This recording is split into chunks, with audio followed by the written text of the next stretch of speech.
People who get locked into a vision. Volume 1. All right, that's it, man. That's passion. Critics don't matter.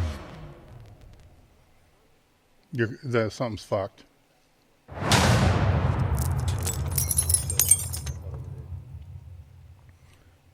This is Dave Tate again with another edition of Table Talk. My guest today is Brian Alsruhe.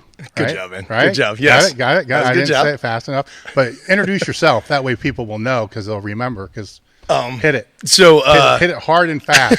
No, your name. Brian Alsruhe. That's not how you do it on your YouTube. So when I opened my YouTube, I was like, "What's happening, people?" It's Brian Alsruhe. NEVERsate.com. So no one knows how to say my name. Yes. Not that they would anyway, right? It's Alsruhe, like balls without the B and kangaroo without the kanga. Alsruhe. Alsruhe. But when you say like Alsruhe, like because and you do it on purpose just to mess with people. I'm a high energy guy, and like I when you turn a camera on me and like I want to like share something, I get even more like you're gonna find out. I'm gonna exhaust you, but like I have so much energy all of the time, and especially when like I get excited about sharing knowledge. You know how that is. Like you start seeing someone pick something up, or you start saying something, you start feeling it, you get super excited, and I talk faster, and then no one gets it because they can't understand what I say. Yeah.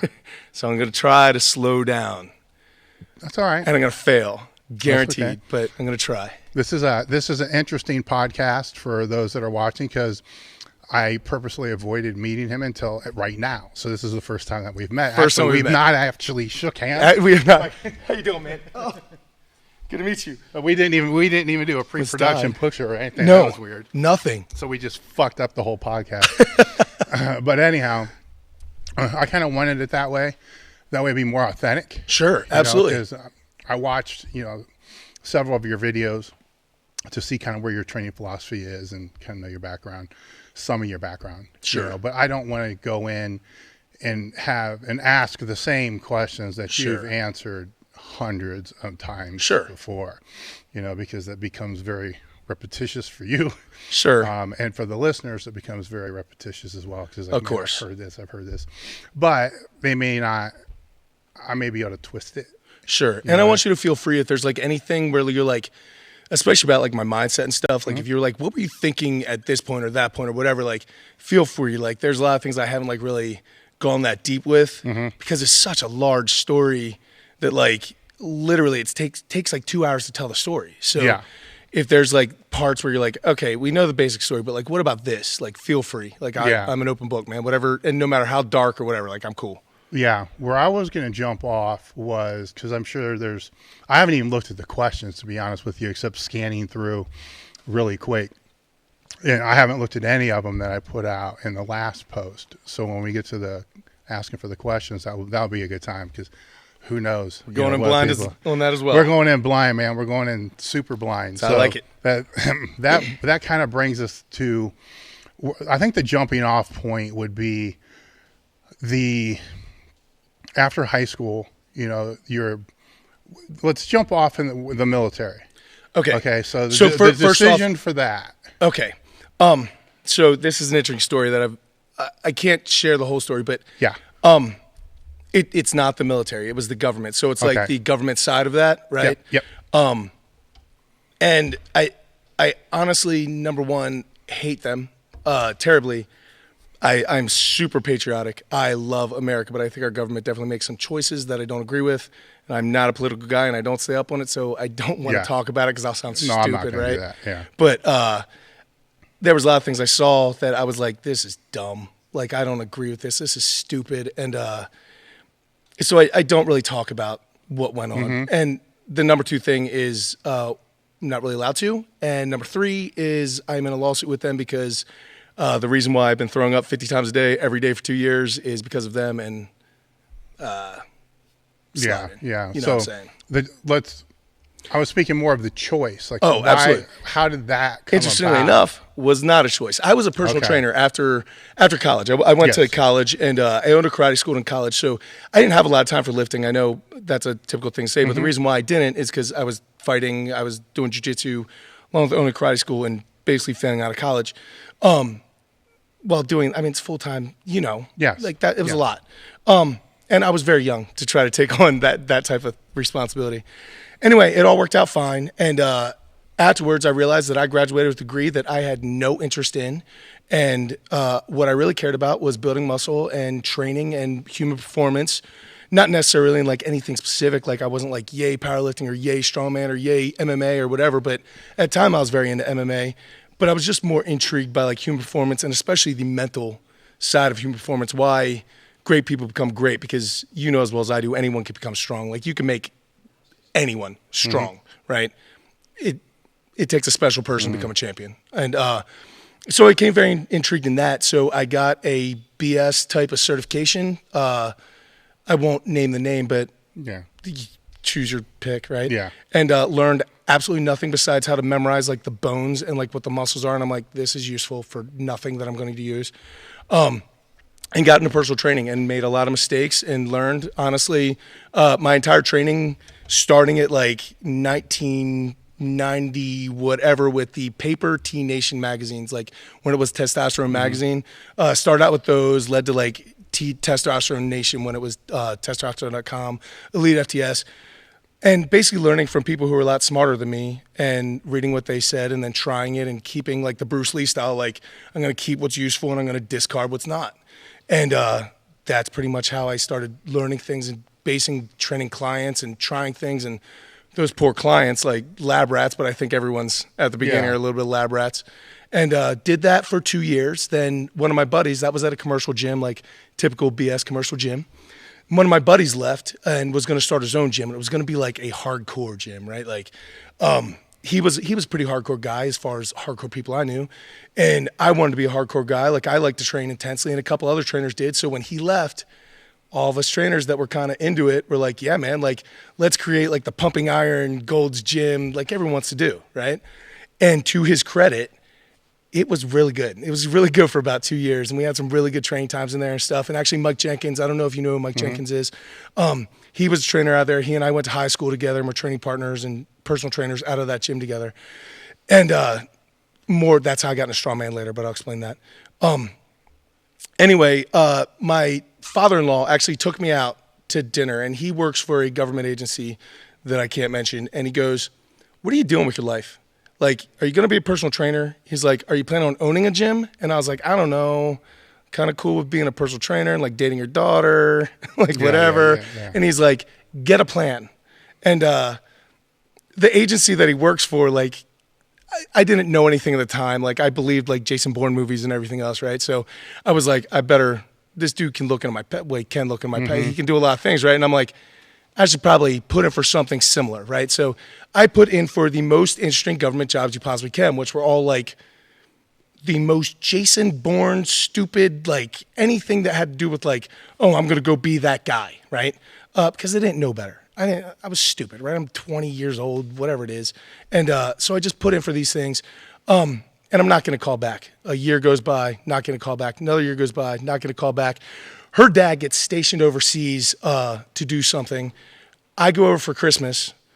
We're hanging out, doing Christmas things. On my way back, at that time, the London tubes had been bombed. It was after 9/11 and all that stuff was going on, like right after. So it was an intense time for security everywhere. Some stuff happened overseas. I randomly, literally, it was on a plane, and a flight attendant looked at me and said, "Can you help?" I said, "Yes." I stood up. I did some stuff. Literally hit the ground. The plane had to get diverted. We landed at a different airport. FBI took everyone. All kinds of stuff went down, all right? Basically, I got a call literally like 2 days later, and they're like, "Hey, man, we see that you have an application in. Do you want a job?" And I'm like, "Yeah, yes, let's do that." And they're like, "Can you come in and take a PT test? Do you think you can pass it?" And I'm me, right? Like I'm the same me that I am now. And I'm like, I think so. But again, I'm thinking Jason Bourne, right? Yeah. So they take me into this place, and I'm doing my PT test. And typically you do it in a big group, but because of my circumstances, and there was a class getting ready to leave for some training. And so they brought me in alone, and I was there with this one instructor, and I obviously can't say his name or anything, but one of the most impressive Army Delta guys ever, right? So I didn't know this at this time. He just looked like an old dude with a mustache, right? And I was like, whatever, I'm going to show this guy, right? So first thing is pull-ups, and I literally do like 26 or like 30 pull-ups, push-ups in a minute. I do 110 push-ups, and I'm making myself sick because there's no standards. He's like, just go, give everything you have. And this guy, having his background, which I didn't know, is just deadpan, just looking at me like. And so mid-test, like after the push-ups, getting ready to do my sit-ups, I look at him, I'm like, am I doing okay? Like I'm getting nothing. And he looks at me and goes, it's okay. And I'm like, who are these people, right? Now come to find out, that's all smoke and mirrors. Like that it's BS, right? Like so much of everything that we think is it's never as pretty as kids. Life isn't movies, right? Yes. And anyway, literally like about a week to 2 weeks later, I was in a field office, bought my first suit. I was literally doing construction jobs and personal training and bought my first suit ever in my life, put my first tie on, went to the field office, sitting there thinking like cameras are all over me and stuff like that. And they call me out of the room and they're like, Mr. Alsruhe, can you leave for training tomorrow? And I'm like, no, because training was going to be like 6 months long. And I'm like, absolutely not. And so they're like, okay, fine. So they put me back. And then they literally a couple minutes later, they're like, either you leave tomorrow or you don't have a job anymore. And I was like, I'll pack my bags, right? So literally like I left immediately and was gone. So after that, it just was a lot of travel. It was a lot of overseas stuff, a lot of local stuff. But yeah, that was the next 10 years after that. All right, I'm going to circle. I'm sorry. I told you, man. I'm going to circle back because I screwed up already, Dave. No, I didn't screw up. There's a lot of things here that I think the listeners, there's a lot of takeaways that you're working as a personal trainer in a commercial gym. Sure. Hated it. But I assume that you had clients. I had a ton of clients. You had a ton of clients because I heard that in one of the interviews with you, that you had pretty much, I call it a full billable week. 1,000%. Okay, so you had a full billable week there, and then you decided to go work at another club. When already having a full billable, and that's not easy as. And you know how many clients followed me?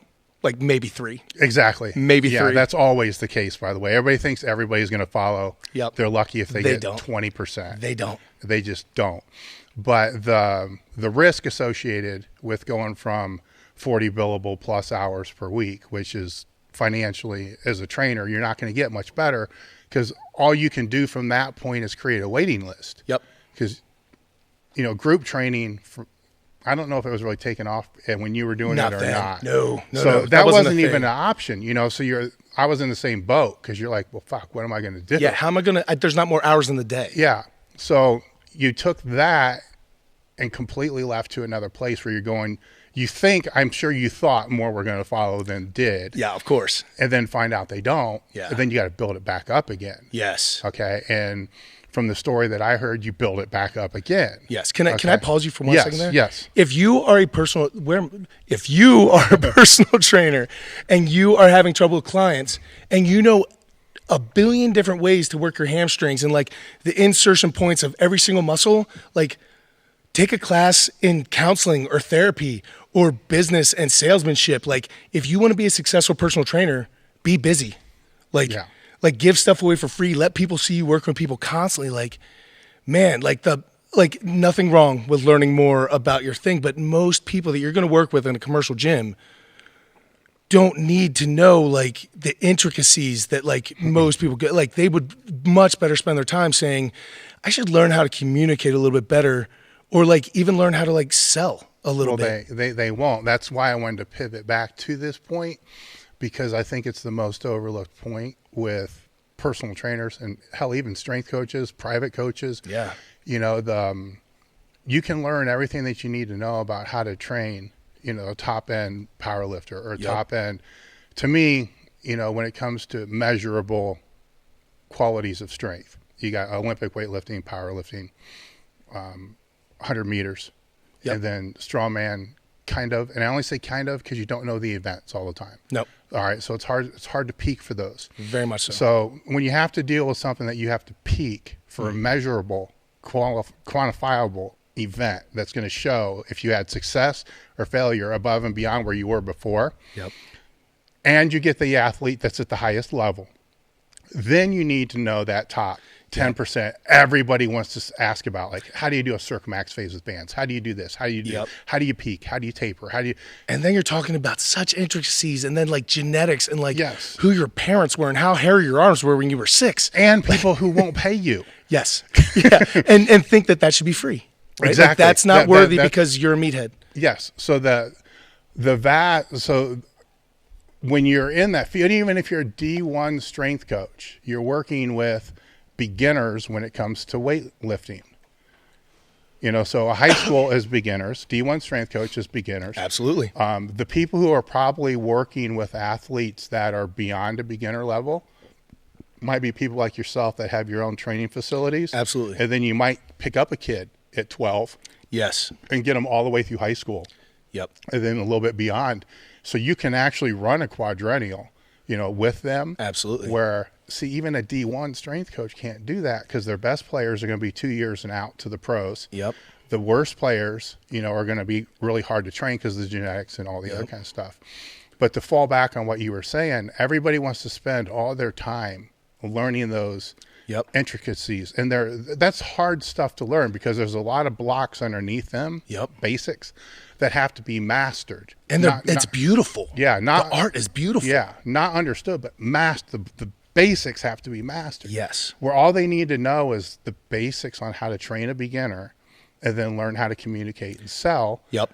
And they're putting food on their plate. Yep. You can easily support yourself. Easily. Like, if you do not have a job, you can go away for a weekend and come back and have a job. Mm-hmm. And here's the thing is all those, I hate to say all, I take that back. I never want to say all. That's making an assumption of everybody, and that's incorrect.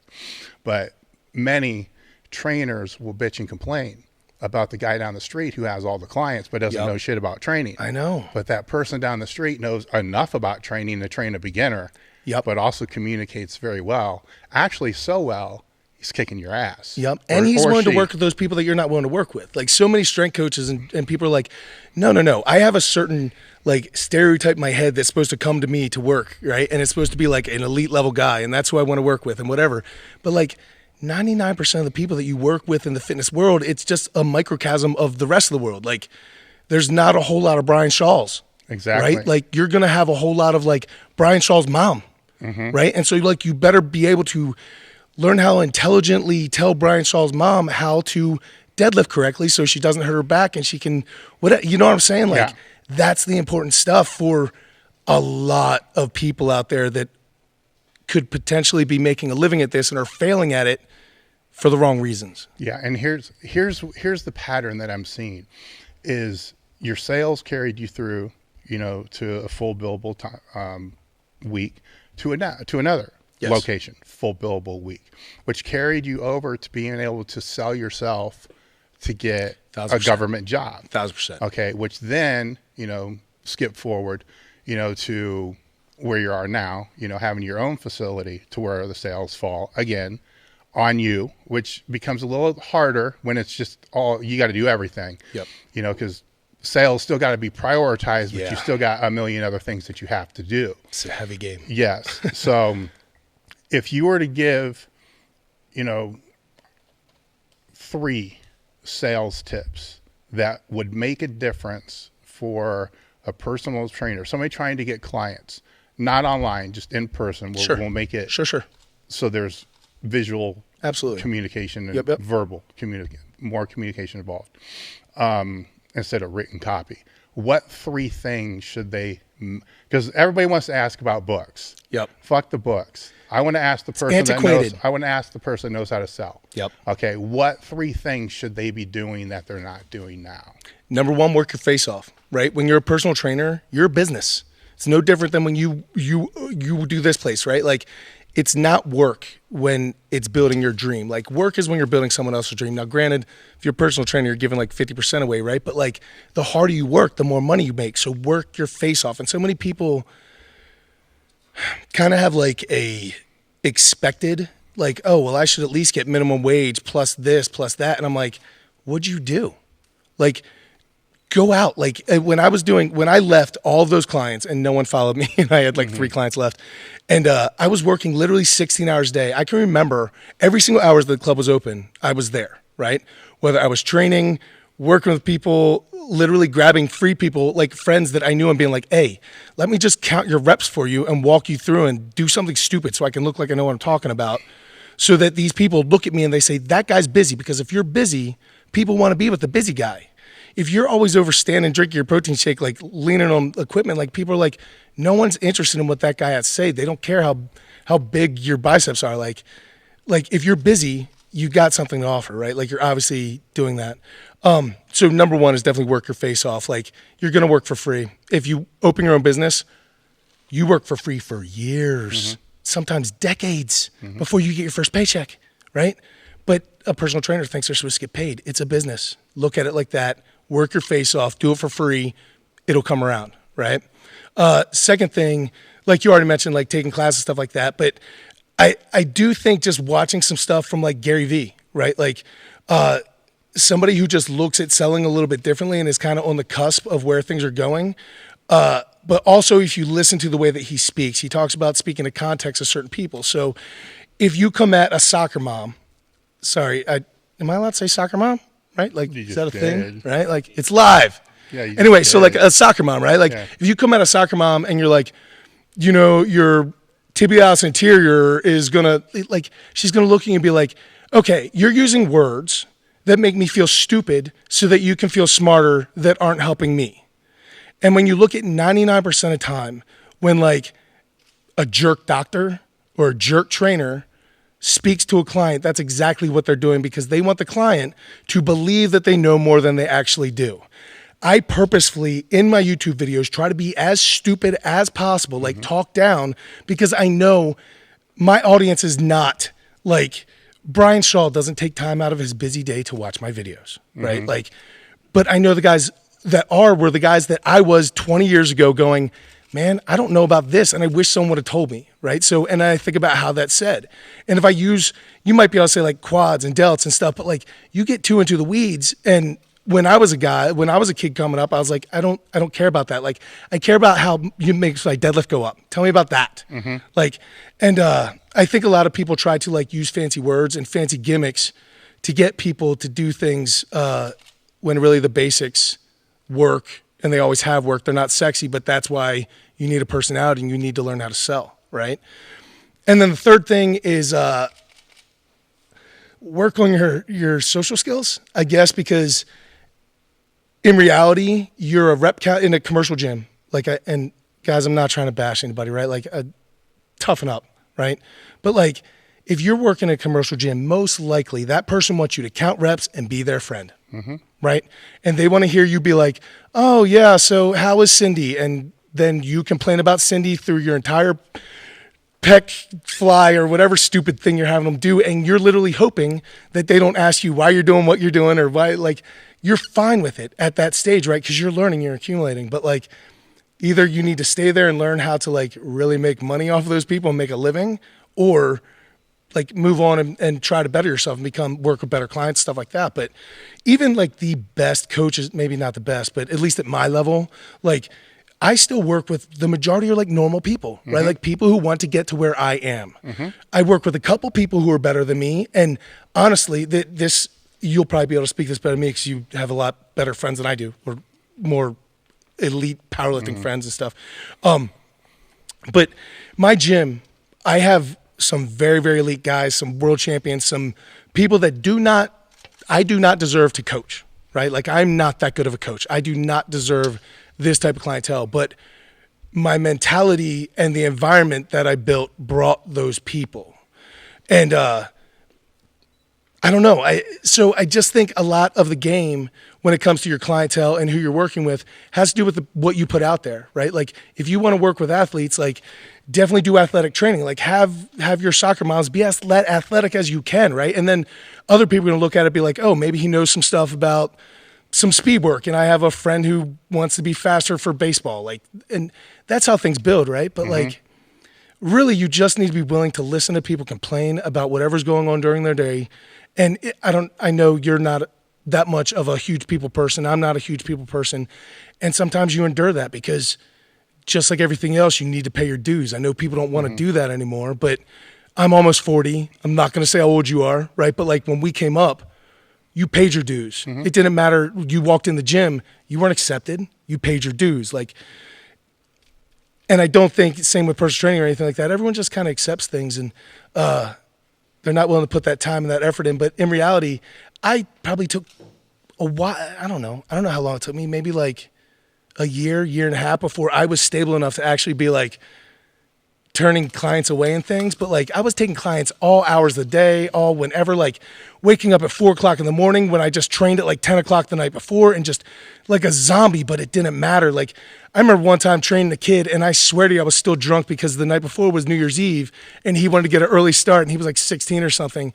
And I showed up and I had to like reek of booze from the night before. And I'm like, but that was the stuff you did. You know what I mean? Because like you trained anyone for anything. You like sold your soul to try to like make it. And eventually the people came. And the funny thing is just like a girlfriend, like if you're in like high school and like you want that girlfriend, no girls are found, right? The second like you like get into weightlifting or like you're real into your job or whatever, like the girls show up and you're like, I don't have time for girls right now, right? Same thing happened with like everything in my life. Like when I didn't want clients, when like I was like, I don't need any more clients, it was like they were just throwing themselves at me. Yeah. But like if you don't look busy, no one wants to be with that dude. To dive a little bit deeper on one of the things that you're talking about is, the people person thing, which I'm an introvert, always have been. Same. I don't perceive that changing at any particular time.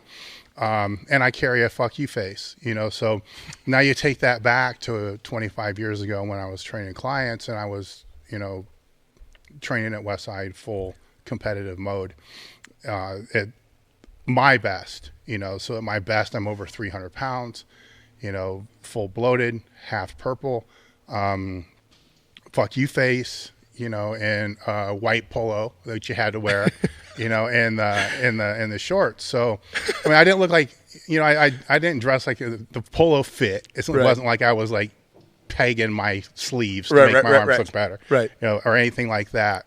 But what people need to understand is you can have an intimidating nature, and if you know how to understand and have social awareness of what that actually means. I understand if I walk into a room where there's a lot of people that don't know me and people look on me, they're going to look at me like, oh, fuck, look at that dude. Right. He's fucking crazy. He's not crazy. I don't have crazy eyes or anything like that, but, I don't want to fuck with that dude, that type of thing. Or if it's an office or a meeting or something like that. But what I learned a long time ago, and this was before I even left high school, was I just demanded their attention. I didn't demand it, but I got it. Right. All right. Now, what I do with that, that's on me. Yeah. Like getting their attention, that's on them, right? Because of the way I look. 100%. They're going to prejudge me by the way that I look. That's 100% on them. But what I do and what I say when I see them, that's on me. Yep. But I have their attention, where the other trainers don't.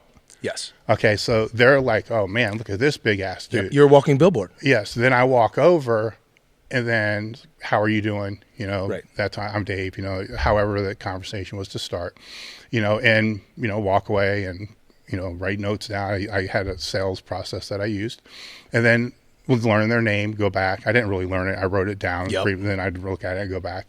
So I commented to, I had conversations with them every single time I saw them. So I went from the guy that at one point in time, because they all tell you later, man, you scared the shit out of me when I first walked in. Now you're, the greatest guy, but that was how I acted. Right. And you got to have to have some social awareness with this. Yes. Sometimes I'll use it to my advantage. Like, no, I don't want to fucking meet this person. Right. So fuck them. They can think that and I don't care.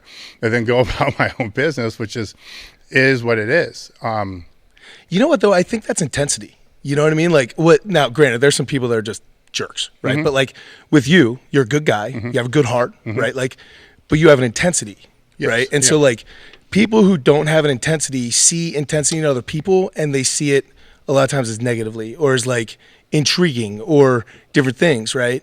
And if you have intensity, like the world moves out of the way of people who know where they're going. Like it does, right? So when you walk in a room, it gets noticed, but you have that moment the second that somebody meets you, and what you do with that moment is either you fulfill every single stereotype that they just had when you were walking towards them, or you break everything. Yes. Right? And that's just turning off your intensity, like you said. Yeah, and for other people out there that are like that, I do want to come straight out and say you will screw up. Yeah, all the time. You will screw up a lot. Okay, and that's it's hard not to. Yes, because that's just the way the world works. But get used to it. Yeah, get over it. And don't screw up next time. It's just kind of the way it is. But it can be used. Nobody can use it, in my opinion. Nobody can use it as their excuse. Anything that anybody could ever give me, I don't care what the reason is, as an excuse, I can show them how that's a benefit. Same. If they pivot it. Yes. They just need to learn how to redefine it and pivot. And then they can use it to actually not only their benefit, a huge advantage. The whole game. It's a huge advantage. They flip that to that advantage, and maybe it's a different market than what they originally thought. Yep. But they find out it's a market that's way better for their fit. Yes. And that's what I was seeing through your story, outside of the sickness and all the other stuff. That's what I was seeing through the story of that, is that sales ability. Yeah. And the word sales gets a very bad rap, where I'd probably be better to say your ability to communicate. Absolutely. Effective communication. Because like whether you're selling yourself in a relationship, you're selling yourself in that's all it is, communication. Right? Yes. And knowing how to, how to communicate effectively, but then when you screw up, not back. I mean, if you screw up and say, look, you're a dickhead, and the person was really a dickhead, you can always apologize for what you said, but you don't have to apologize for the person being a dickhead. Sure. Because as soon as you do, you're going to start to lose credibility, from that standpoint. So you got to, that's part of effective communication as well. Absolutely. Like when you screw up, if it's on you, admit it. If it's how you feel, admit it. Take ownership, I guess is what I'm saying. Yep. And a lot of people don't, and that screws up their communication. Yep. Because they'll take ownership for the things that they want to take ownership for and make them look good. Yes. All right. But in all reality, when it comes to sales, that's not really helping them. No. It's hurting them more because they're not taking ownership for anything that they've ever screwed up. Yes. All right. And people want to do business, and people want to with people like them. And while nobody wants to come out and freely admit it, everybody screws up. Yes. Everyone screws up. Nobody wants time. to work with the perfect person because they don't exist. Yeah. It'd be like looking for the perfect client. Absolutely. But everyone wants to be the victim, though, a little bit, though. Like the reason why it didn't work out for them, whatever, like they're always pointing at somebody else. But like you said, like so many times, like you just need to own like your words or your actions or your decision. You're like, it was the wrong one. Like, I know you've talked extensively about this and written about it, and I've read about it, and it's helped me in my business where I'm like, as much as I would like to say that it was because of this or because of that, when it all boils down and I take all that BS away, I said yes, or I said no, or it's still you. It's like if I chose not to lock my car and someone broke into my car, I'm like, well, that sucks, but I did choose not to lock my car.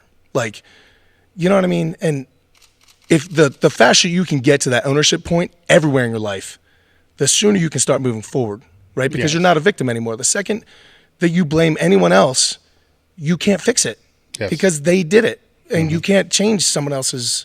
You can only control your attitude and your effort, and if someone else is in control of that, you give them that if you don't take ownership. Yeah, and it's with that I can add to it. If you have, staff or you're a manager and you have people that are underneath you, you want the people that are underneath you to take ownership for their own mistakes to you. 100%. To you, but not to the public. Yes. But ultimately, you're the one that put them in the position. Yes. You're the one that kept them in the position.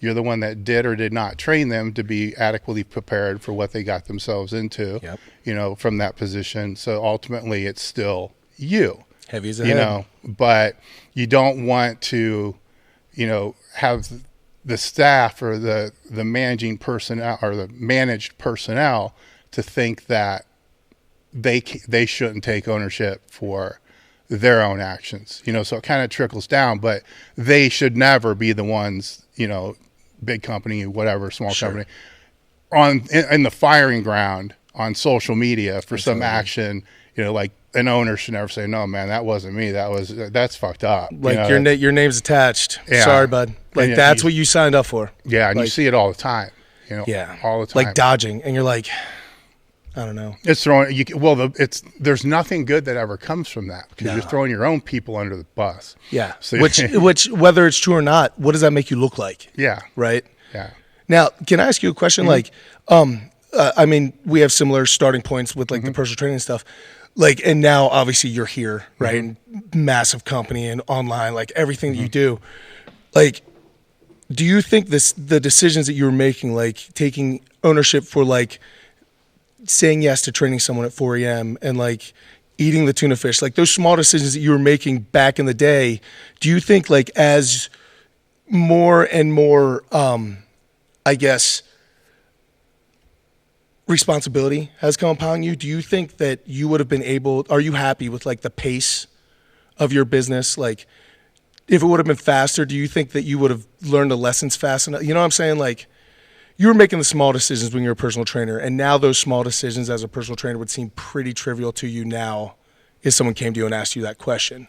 Your decisions are much bigger now. But if someone would have came to you as a personal trainer and said, hey, Dave, we just lost X amount of money. What do you want to do? You would have lost it. You know what I'm saying? So like just like lifting weights, like you build a tolerance, like you build a strength in your decision making. The small decisions have become big decisions over time. Like, are you happy with the pace or like? No. How do I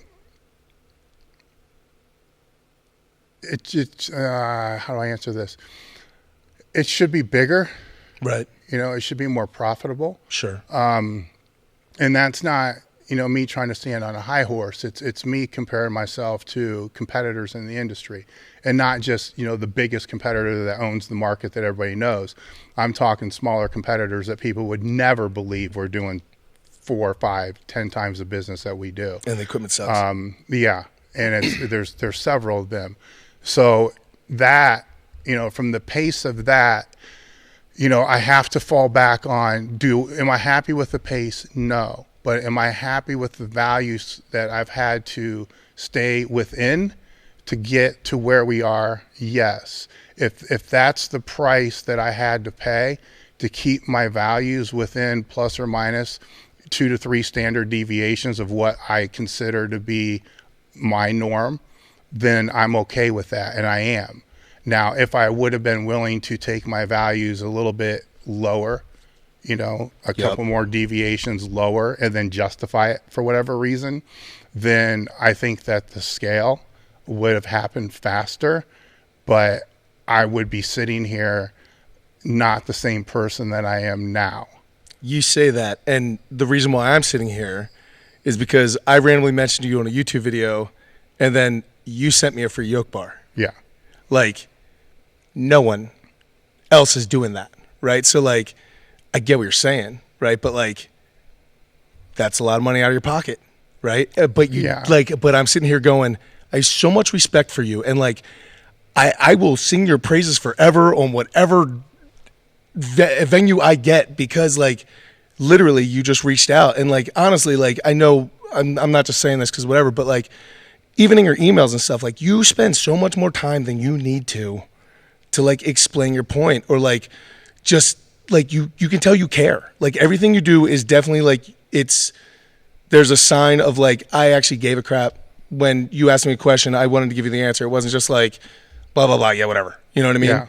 And like the sheer fact that you sent me that bar, which is not a cheap bar, like it absolutely blew my mind. Well, the thing with the yoke bar, and to kind of give people a history of the story, is somebody sent me a message on Instagram saying, hey, go look at this guy's video. He's talking about, different, I forget what the original video was about, but you were talking about yoke bars. Sure. And somewhere in the video you said, Elite FTS and, a couple other companies, are too big to care about the little guys. And it wasn't said really in any type of derogatory way. Yeah, it wasn't mean. It wasn't mean at all. It just not at all. So I don't want people to think that. They can go look at the video. It was mean. Yeah, it wasn't mean at all. But when I watched it, I'm like, wow, that's not, something's wrong with what we're doing with our marketing and how we're positioning ourselves. And I want to reach out to this guy and ask why, Right. because something's off. That if we're being, compared with these other companies, which, they were really good companies, but they, in my opinion, they don't care about the customer anywhere near as much as what we do. No. So it's like something is not right. All right. So then when I sent you the email, it was asking, why do you feel this way? Sure. And then you answered honestly with that, which that answer was enough to be able to allow me to dig deeper to figure out what are we doing with our positioning, and our marketing. How are we marketing? Where are we? It's not really marketing so much, it's positioning. How are we positioning ourselves? And then I could see, oh, okay, now I see. Here's a couple things just from that email, really low-hanging fruit things that I can change immediately right now, that day, that were changed. And then other things to change are going to take a little bit longer. From that, those things that you provided me are worth 100 times what that yoke bar is worth. Because if you felt that way, so do so many others. Sure. All right. So it wasn't just, oh, here's a chance to be able to send a yoke bar, to be able to do this really cool thing. It was a gesture of thanks that was something that I wasn't aware of. Sure. And that's what I love about social media and, Yeah. Why I work so hard to get people to DM me. Yeah. Because it's more of a personalized Sure. service, because then they'll tell me, hey, look, this is messed up. My whole 22 years in business, every big issue that we've ever had, not every, but most big issues that we ever had were brought to me by our own customers.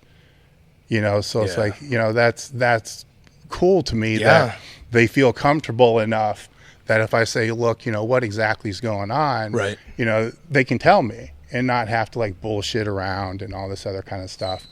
And so that helps, and from a customer service standpoint, obviously, yes, that helps as well. But it can also run people out of business if they, listen to certain business podcasts. They're like, do this, do this. And the people are like, I'm going to give away 100 products this next, and then they have no inventory and they run out of business. But if somebody, I will say this as a business owner, if somebody helps you in such a way that's going to correct a broken system in your business that is going to cost you money, then, you should at least thank them. I mean, if you can't afford them, to do anything, at least genuinely thank them, sure. For letting and make it sincere so they know that it helped. And if you can do more, then, do more, because sometimes those little type of things, they all start little, but then, man, it sprouts over several years. Then all of a sudden it's like, whoa, shit. Now we got a real problem. Yeah. How do we fix this? Yep. Where if you catch it at a small enough point, then you can pretty much fix it 100% behind the scenes to where you're not getting blamed. You got to worry about optics and everything today more so than ever, where you can fix so much. Yeah. And I don't want to say corruption type behind the scenes, but I want to say more along the lines of you're not getting blasted, across, several threads about something that's not even true. Right. And then you got to go out there and I hate that part of it though. Like there's so much good with stuff, but man, I would say social media definitely does take up a little bit of my, or a lot of my anxiety, kind of like I'm worrying about junk that doesn't matter mind, you know what I mean? Like over a lot of stuff. But then at the same time, the biggest changes to like how I do business and how I approach things has come from good criticism, Yeah. And I'm in a different field, because I'm not doing online training and, I don't do, it's still online commerce. So it's online retail. And but with like DMs and stuff, like when you're taking like the like I guess like some complaints, or not really complaints, but people just suggesting stuff like that's where you make a lot of your changes, right? Well, it's a starting point. Yeah. Because there's some things like, hey, look, your international shipping's bullshit. Right. And it's like, well, okay, I can explain to you why. Sure. And then I can explain why, but it's not going to change because we're not going to go back to the postal service. So, we have a branch in the UK which isn't doing great. So, it's like we're trying, we're working towards it, but there's probably not going to be an immediate solution to that problem anytime soon. Now, if it's something else that's customer service related, I'll get those and reply back, but I still need to speak to the customer service. I still need to, I need to vet it, to see what exactly is going on. But even, because there are people that are going to try to screw you, Absolutely. It happens. But Always. Even with that though, and this is the thing, even with that, if you communicate back to them and you're just polite about it, and maybe they are trying to screw you, and then you're like, look, dude, you're not even, you've never purchased this, you purchased from somebody else, and you're still polite. You still had meaningful dialogue with them. Sure. That's beyond them just reading a post. Yeah. So maybe next time they're going to buy from you instead of saying, dude, look, I know you tried to fuck me because I can see right here. You don't have to do that. Right. They know what they tried to do, and what they they're got doing. caught. I mean, I've had people say, "Oh, dude, you caught me," and I'm like, "Well, it's Like, worth good it." I guess it's worth a shot, right? And you have fun with it, and kind of go that way, and so there's no, I don't have this whole. I don't really understand the whole hater thing because I don't have the whole lot of haters, and if they do, I just, either send a message back saying thank you for your message, your comment's been noted, and then just go about my business. And they're not going to occupy any space in my brain because I have too many other things going on for them to even occupy any space in my brain. Yeah, that's true. Now, that's different than somebody that's actually pointing something out that is wrong with a product, stuff like that. And it usually is through the DMs where those things will come through. But most of my DMs are honestly, they're just training related, and they're beginners that nobody else is helping. Sure. There's a lot of people, obviously more so than I thought when I started answering DMs, who just completely blow people off. And I get that a lot too. It's like, I can't believe that, these big name people that are actually trying to sell online training are blowing off people who are asking training questions. It's a chance. It's like someone walking up to you in a commercial gym and saying, how do you bench press? Yeah. It's exactly what that is. Like, you have a chance to be like, here's what I know. And like, maybe they're going to walk away, but maybe 2 months down the line they buy. Or maybe here's the thing. It's still a numbers game, right? Yeah. So say it's 1 out of every 100 that actually signs up. Well, you got to answer 100 of them that won't. Exactly. And that's going back to what you're talking about before, that people want they want the reward before paying the price. Yep. Answer the 99 that are just going to need a little bit of help. Yep. You needed help, but sometimes somebody answered your question and didn't charge you anything. Exactly. So how hard is it for you to be able to do the same to somebody else? So it's how you look at that. But then, hey, shit, that 100th one, like, how much are your rates? And that guy's never going to ask you if they can be lower. Right. He may not even, he may actually not even ask the rates. It may just be, how do we get started? Yes, 100%. But you need 1,000 if you want 10 clients. Well, fuck that. That's too hard. So you'd rather sit and bitch. Right. You'd rather watch TV or do whatever. And remember, like, that 99 that did not buy, it's like sharpening your sword, right? Like, okay, you told them something and like, that information is correct, but maybe it wasn't presented the way they needed. So next time someone asks you something, try a little different. Like, don't continually answer the same way. Like, try different things. Sharpen your sword. It's like approaching clients, or like dating a girl. Like, you need to ask a bunch of girls and look stupid before someone says yes, right? So like you need to look stupid a lot. And in those questions, you're just sharpening your sword so that maybe when you're on the Dave Tate Table Talk podcast and you ask me a question, I'm like, maybe I've answered it before, so I'll have something to say. Or if a client sticks you on the spot, you have something to say. Like, you're sharpening your sword. You're always betting your craft. Or you could look at it as like, oh, that's 99 times people didn't like me. Like, man, you have a chance to get better every single time, or a chance to just like hate yourself. Like, make a choice. And it's, I mean, you have a popular YouTube channel. So here's some of the things that I hear from this side is somebody will, you know, ask a question and then their reply will be, dude, I just made a video about that. Yeah. And I'm like, whoa, wait, whoa. I'm guilty of this. Whoa.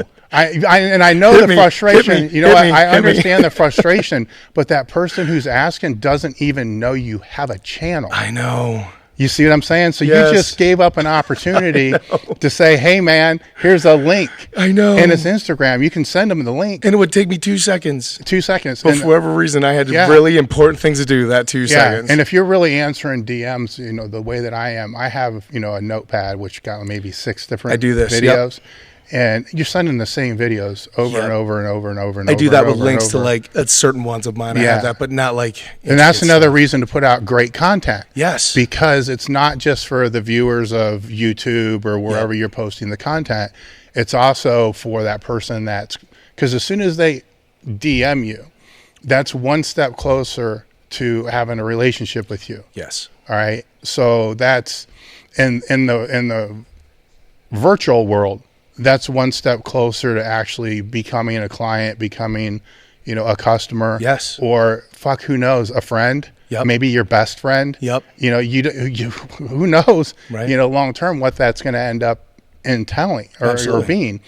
And if they don't send anything, then they're just another voyeur, you know, watching content. Yeah. Which who gives a shit about the impressions when it's the, you know, the contact. Right. That's going to lead to that. 100%. Like we were talking about earlier. Yeah. Like, but yeah, I definitely am guilty of not sending. And I'm not going to say I don't get mad too, because people will ask me something and be like, dude, look, man, just like that was my last video. Yeah. Actually, it's my last fucking post on Instagram. Look back one. Yeah. Look at my feed. It's right there. Right. Keep scrolling. It'll show up. Exactly. But now then I'm making the assumption that they're actually going to my feed page. Right. Which, how many times do you go to anybody's feed page? I know. You don't. You know, you scroll through. I know. So you got to stop, you know, and kind of see from there. But I mean, this is every sales stuff. Every time that I do send a link, though, it ends up saving me time because the video explains it in depth and answers the questions that I'm going to get the 3 emails. You know what I mean? So I should take that I'm dumb. Thank you. I appreciate that. Well, it will help, and it will help. You know, it will help build those. It helps the person asking the question, because there are going to be some people that are going to drive you nuts. Sure. You know, they're just over and over and over and over and over, and you send them the article or the video, and these people I do call out. If it's a 10-minute video and I send them the video, then I get a question back after a minute and a half. I'm like, dude, listen. You didn't even watch a video. You know, I at least gave you my time. You know, to answer your question. You can at least now give me some of yours. Yes. To actually, and they're usually pretty cool about it. Yeah. But people are impatient. Yes. You know, very impatient. They want the quick answer right away. Yep. And when they're beginners, there's really no quick answer because everything works. Yes, everything works. Just do it consistently, long enough, like you'll be shocked. Yeah. So the sales thing, I think we got covered. Sure. And we actually kind of went into the customer service part of that. The training part, I don't know if I want to go there just yet. I kind of want to stay on this part here because you don't have staff at this point, do you? My wife is also a coach, and I have one other coach who is getting ready to leave for the World Championships. Good luck, Nick. He leaves Sunday. So. Okay. That brings up a good thing. How long have you and your wife been working together? At the gym? Yep. The gym's been open 5 years, or almost 6 years, so that long. Okay. Since beginning. What boundaries do you set, if any, and how do you work with your spouse to be able to keep business somewhat separate? Because it's never separate. When you own a business, you work 24 hours a day. 24 hours. I don't care what anybody says. But you still got to be able to have time. Yes, you need to separate. So how do you go about doing that? That's a really good question. I would say the number one thing, and this is pretty cliche to say, but I try to actually be where I'm at, when I'm there, right? Like, and I try to practice that everywhere, because that's not something you can just turn on and off. That's got to be a mindful practice all the time. So like, you and I are talking here, like I don't even look at the that I literally, everything goes away, right? And so when I'm with my wife, I really try to do that. Like my phone goes on the night mode or whatever, silent mode, like not even vibrate, because vibrate is like a little bomb in my pocket, right? Like it vibrates and I'm just like, it's building till I can look at it, you know? So I just turn it off or I put it away and I don't pay attention to it. And I intentionally have to program downtime because I'm, obviously have some energy and I will just go. And like you said, when you have a business, especially an online business that goes 24 hours a day, like your commerce, like there's always questions to be answered. There's always emails to be answered. Like it never stops. It's overwhelming. It never stops. And so you're laying in bed and like, if I can't sleep, I'm like, well, I could lay here. I could do 20 emails or whatever. Right. And, I need to program downtime or I will not take it. And then I start falling in the trap of like, downtime is not productive time, so it's bad. You know what I mean? So for probably the last, when I was sick, and I'm sure we're going to get into that, but when I was sick and the business, owning a business is enough on its own, but like being sick on top of that, I was in such like survival, go mode that like any downtime I considered bad. You know, it was like punishment. I was like, felt bad, felt negative about it.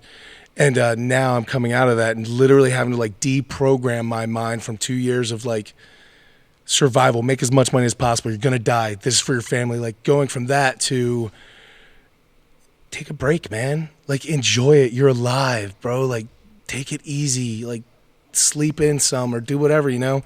And so those boundaries right now are something I'm working very, very hard to do. And it's overwhelming, to be honest, because my default is work, just like in the gym. Like you tell me to work harder in the gym, I'm like, yeah, sure, no problem, right? Like you tell me to take time off and I'm like, got to do something. Can't we do something, you know? And with business, even worse. So programming in those things and then making sure when I do program those in, I'm actually there. I'm not like, yeah, we're going for a walk while my phone's in my pocket buzzing or whatever. I really try to focus on the people that I'm with. And I've neglected a lot of people between being away for counterterrorism for 10 years. I didn't see anyone. I wasn't at Christmas. I didn't do Thanksgiving. And then having your own business, it's very easy to become a workaholic. And I definitely will be. Well, it's you know, that's a term I don't really like. Like I can see that if you work for somebody else. Yeah. And then you're working obscene amount of hours. Yes. If you own your own business and it's on your mind all the time. But the question that I would have for you would be, would you agree with the statement, you know, or the sentiment where people say the best ideas have come to them, like just driving in the country or while they're in the shower and stuff like that. Yes. Right. So what you're doing is you're depriving yourself of your best ideas by working all the time. Yes. So by not giving yourself that mental break, you know, you could call it meditative state. It's I mean, when you're showering, your mind's free. Absolutely. You know, when you're driving, you know, as long as traffic's not through the roof, your mind's free. You know, when the mind's free, music's on. Like, I'm not a big fan of audiobooks. I know that everybody's going to freak, you know. But you know what? I just want fucking music playing. I just want to chill out because... That's how your brain does it. Yeah. Then something's going to hit my brain that wouldn't normally hit my brain. Sure. And so those places are there for that to happen. You know, it's just, it doesn't have to be... you should still schedule it, yes. You know, but they're already there. Can I ask you something? Yeah. Because... I've read a lot of your stuff, and you and I have similar mentalities of like the blast or dust type mentality. I'm finding it very tough that when I do take downtime, I just want more downtime. And like, I'm finding it hard to like restart, like motivation with continual perpetual motion's real. You know I have to have, for me, downtimes like watching TV. I have to have some kind of I have to have some kind of stimulus. Same. Or driving. Yep. Same. You know, TV. You know, that type of stuff. Because if it's just, and I've tried, and you know, when JM was on the podcast, you know, I've tried meditating, and I can visualize like a motherfucker. I can do that. I learned that through sport training. I can do that easy. That's different. You know, that's completely different than just being in a meditative state. But I haven't given up on it. Sure. I keep trying, but it's going to take my meditative. But for me, by having just that little, it's not even white noise, it's just white background. Absolutely. It's something yes that it's usually my wife will be watching some show and I don't care about the show. Yeah. I don't even know what the fuck it is. Right. I'm not watching any of it. Yeah. It's Your just eyes are there, but they're not there. I'm not there. You're I'm blank. just gone someplace Exactly. else. You know, but it's down. Yes. And so that's the way that I've done that instead of just, okay, I need to find a quiet place, because a quiet place, my brain, no. Demons. That's Demons, that's like me demons. going into the, weight room to train legs by myself and only one light on. Right. Only bad shit's going to happen in a situation like that. I can't even sleep without You know. noise. I need like some type of sound or so. I'm the same exact way. So that's how it is. So I do, from the driving standpoint, I do take breaks, and we'll go, especially if there's something that's pressing that I'm trying to work through. Sure. I leave here, drive home 15 minutes, sit in the chair for 5 minutes, drive back 15 minutes. Right. And then, I'm ready to go. But that's enough downtime for you. Oh, hell yeah. When was For the last that time day. you took like a real vacation? We do every year. I have two. So I'll take one that might be a week or 10 days. Sure. That we haven't done this for a few years, that we'll go on a cruise. We'll go somewhere that right on. almost forces you to disconnect. To unplug. Yeah, but that I found out with that, though, it drove me fucking nuts. Yeah, too much. I have to be able to connect, but I break it. I bring it way down. Sure. Way down. 3 weeks out of the year, we'll stay at a condo in Myrtle. And I still have, people would laugh if they saw the kitchen table, because there's 2 computers set up and there's, everything set up. But there's only 3, maybe 4 hours a day of work. Sure. Tops. Which 3 hours a day to a business all owner day. is nothing. Yeah, I'm doing what I have to get done. Yeah. Getting it done and then leaving. Yes. But that's, 3 weeks is what it takes, and it's any longer, then it starts to become a little bit too boring. Any shorter and it's not long enough. Yeah. And at the same time, it's also, a big part of what I try to do is empower the staff to be able to take care of things if we're not here. Absolutely. All right. So I'm close enough that, a call away or whatever it's going to be. Emergency, I could fly back in an hour, but Sure. never had to, and they still managed to keep everything place is rolling, still here. So, and things, go well with that. So now before I got married, vacations were not in my repertoire. No. Never. It In was your my first wife couple years, forcing it, and it was like, oh, fuck, I don't want to. And that was different, though, too, because, this is just a bullshit excuse, because I was getting paid, by the hour from clients. So not only did the vacation cost money, but I wasn't making any money. So you were getting stressed out. Yeah, by being so it's on like, vacation. this sucks, man. It's Yeah. like I'm paying twice as much because, Yes. I'm not making anything. And you're losing. And it's just like, fuck, this sucks. Yeah. And then training was a huge part of my life as well. So I had to kind of coordinate it with that. That was just, it was a hard time to be able to do that. But once all that was over, she's always been adamant, like, we're going on vacation, we're doing this. Now I may have other ones that might be 4 days, like a Friday to a Monday type of thing. Weekend. And I work a lot on the weekends, so it's you work pretty much all the time, but I'm not going to complain about it because it's awesome. What I have is freedom of time, where it's because I don't regret seeing my kids walk. I don't regret seeing them crawl. I don't regret always being home to see them get off the bus. Yep. Okay. So did that cost me a little bit of growth, and fast tracking and growing the business faster than what it could have? It probably did. I'm not going to lie. It probably did.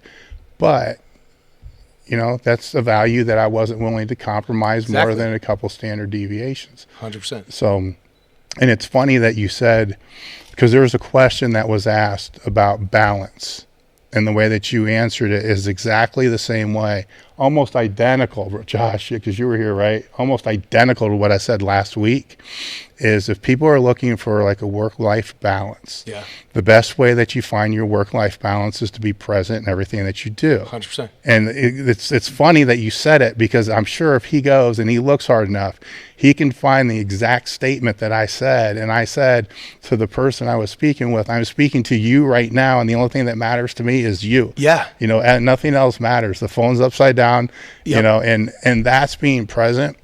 And if you take that and expand that, to work. So when I work, I work. Yes. Except for the admin crap. Like the admin crap is, Preach. You know what I'm saying? Yes. You can't, it doesn't require the focus. Yeah. You can fuck around a little bit more. Yeah. You can do some of that while you're doing other stuff. It's not focus oriented type work. But it's got to be fucking done. And anybody who thinks they're going to completely free themselves of that, I think they're being sold a false bill of goods. No, because, not if you're a top guy. No, not unless you're a top guy making a lot of money that can hire assistants that they trust that aren't going to rip them off and everything else. So I'll never be that level top guy. Yeah, so there's always going to be admin, and I think even with that, if you're Bezos, right? I still think he should be answering if he's on fucking Instagram 1,000%. some of his DMs. Why not? So he should have some admin there. Nobody's above, being able to be polite to their customers, their clients and stuff like that. But if I'm with my wife, then it's focus there. That's where 1,000%. where it is, and you got to be present in whatever you're doing. So if it's training, you're present in your training. If you're with a friend, you're present with your friend. The problems become when, if I was checking my sales right now, the whole time I was doing this. Yeah. All right. Now I'm not present. No. So this is a shitty conversation. Yeah. Okay. My sales aren't going to be any better. No. Unless I completely stopped and then had to go change something on a sale. If I'm, with my wife and we do talk about work, but if I'm with my wife and all we talk about is work, then I'm not present. Right. And I don't want to make it seem like my wife and I talk about work all the time. Yeah, it's just that's why I kind of asked about the boundaries, because there's certain things we will talk about that are at home that we won't talk about here, but most of the stuff is talked about here. And it took me a long time to do that. It's like I want to say it, but now I just write it down. Sure. And then we'll talk about it tomorrow. Yeah. Now the things that we, financial things we'll discuss at home. If it's a staff type thing, we'll discuss at home. Anything that you really don't want being 100% transparent. Sure. Should be at home. And it's that way it's not misinterpreted, which can happen if you have staff, Yeah. And, but it's rare. I think also if you're talking about work and stuff, it's fine, but you can fall into that pattern, right? Where you just kind of get into the weeds with stuff, and then an hour will go by and you're like, our whole dinner was spent talking about it. So I think if you do get into a conversation that's kind of like talking about work or something that's really we need to talk about this, but I don't want it to take all night. Mm-hmm. I think just for yourself, kind of set a limit in your head and kind of be like, all right, I'm going to say what I need to say, listen to what she needs to say, respond. No matter how emotional I am, I'm going to stop and make a decision about whether this is going to be productive.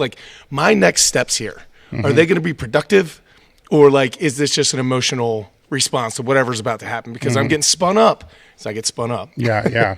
And I'll literally need to stop and be like, all right, am I going to be productive anymore, or am I just beating a dead horse because I'm emotional about it? And can we move on to something better so that our night will be better? Yeah. Yeah. So it's setting boundaries, having something like that is going to help. It's my wife, Tracy, she just stops listening.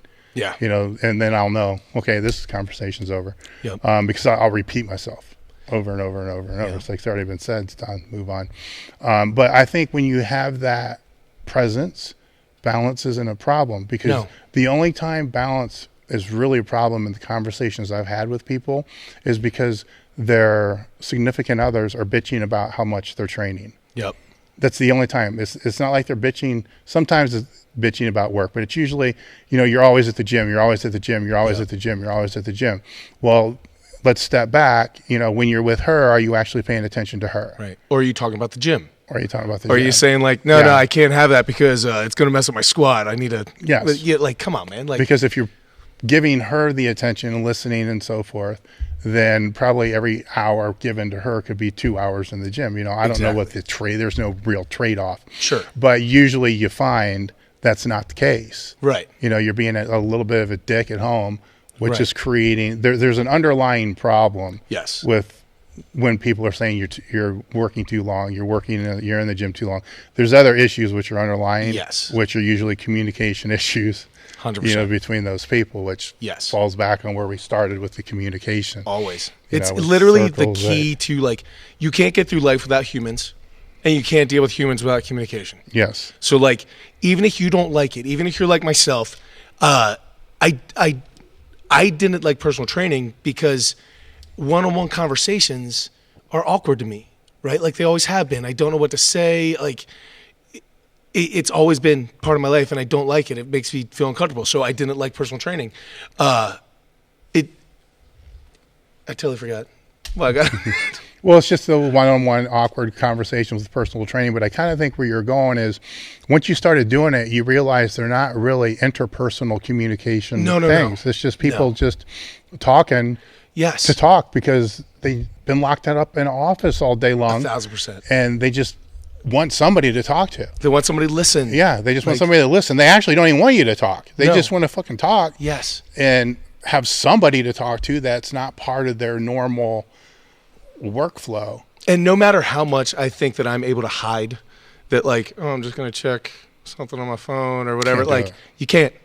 Like, no matter how good you think you are at sneaking around it, whatever, trust me, if someone truly knows you and you are usually present for that person, the second something else is on your mind, they're like, what's up? What's up? Tell me, right? Like, your wife's like that 1,000%, right?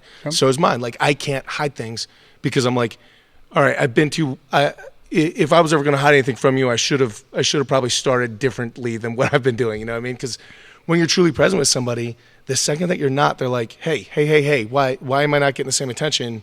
You're something else going on. What is it? Well, here's the thing that if you really think about it, if your clients are Gen Pop, right, then they're working usually in some type of corporate or professional setting to where communication is vital. Yes. To their role and what they do, and they're able to afford you, which means they're good communicators. Yep. Probably better than you. Most likely. Okay. So if you can read their nonverbals, Yes. they're reading yours better. Yes. 1,000%. You know, so that's the one thing that I always kind of kept in mind when I was working with clients is shit, man. These are attorneys, they're lobbyists. You know, these people are fucking paid. Like, these people are smarter than me. I don't know. These are the fuckers that know micro expressions, man. They know I can't stand their fucking guts, but I'm doing this anyhow. Right. it would freak me out sometimes. You're like, why do you keep coming back? You know I don't like you. Exactly. It's like and I know they know it. And it's like, oh my God, I got to go to the bathroom. I'll be right back. You're in the mirror like, stop. Calm it down. Tone it down. Turn it off. Yeah, pulling all the Tony Robbins shit. You are a good trainer. You are a good trainer. You can do this. You like people. You will be nice. A fucking true story, by the way. Oh my God, that's funny. Okay, so with this, the business stuff, because I really wanted to get in on that because that's what I think can help a lot of these guys. Even with everything that we've talked about, you can apply it to an online model. The exact same stuff. Communication is still communication. It's just digital. So you got to be really careful, about what you say, and how you say it. Because it doesn't go away. Even though you think you deleted it, it doesn't go away. Yes. Yes. And a lot of times people who will DM you or get a hold of you, English may not be their first language. Yes. So very often. Yes. Very often. Yes. Don't assume they're dumb. Right. Because of that, you know it pretty quickly once you've seen enough. But at the beginning, you're like, "Yeah, like what is this question? Yeah, like how can I squat?" And you're like, "What the fuck you mean?" Yeah, Then you look at their profile. Oh, okay, I get it. Yeah, you do a little Sherlock Holmes work. Yeah, then you got to answer. Like you're talking to a first grader. Exactly. You need to shape it into context. And bring it down from that standpoint and. So nothing really changes with that. Not at all. It's just the same skill set. With the one thing that you brought up, which throws a big blaze in the more than a blaze, it turns a spark into a fire. Is what do you do when you're so sick you can't work? And that's okay. So there's. I'll launch off and just say when you have the right systems in place, you can be able to step away. I saw Cosgrove do it twice fighting cancer, and that's having staff, and I understand that takes time, to be able to build the business, to be able to do that.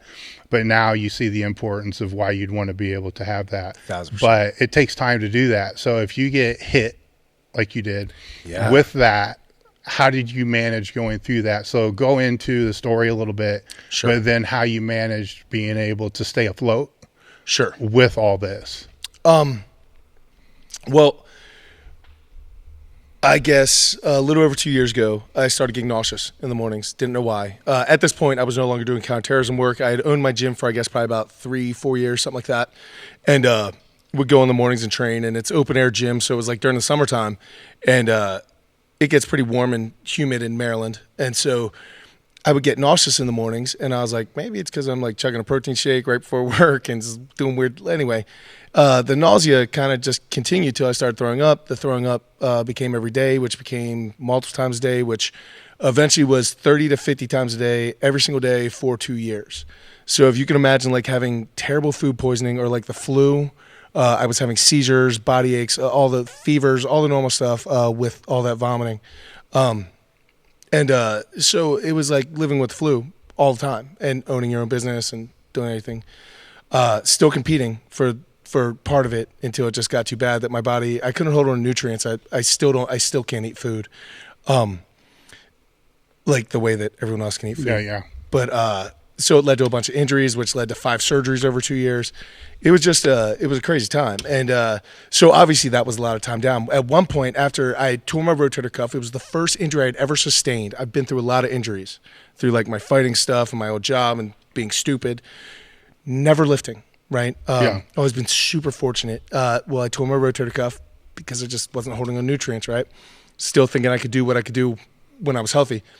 And, when they fixed it,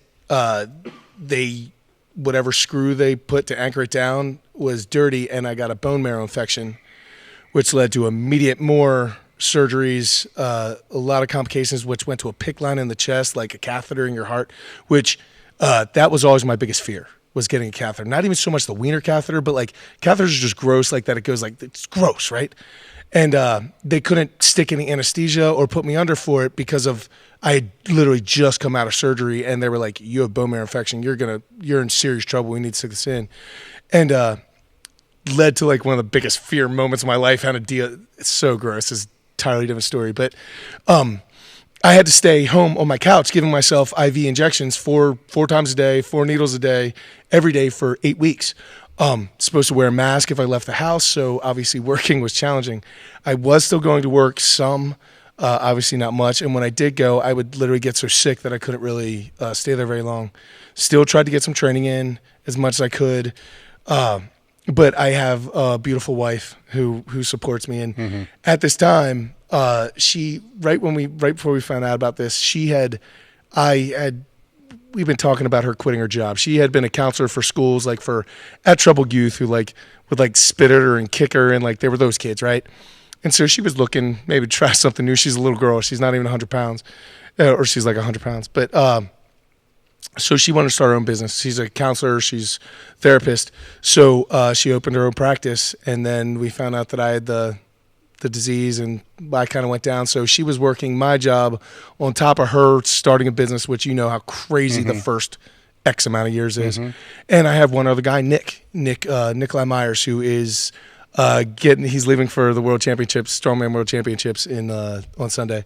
And he's super loyal guy who just has been with me every step of the way. So between those two people and the graciousness of all our members, we made it through. You know, if it was like a normal commercial setting, my gym is in a pole barn. It's borderline a private gym. Like if you're negative, I throw you out. Like if you're a jerk, I throw you out. Like, so we have very little members, but the members are family, right? And like when we have classes, it's like practice. Like everyone gets together and it's like, here, it's a team, right? Like if someone's not there, I don't need to be like, hey, what's with your membership? Like someone's calling going like, I need to go on squats and you weren't there for squats. What's up? You know?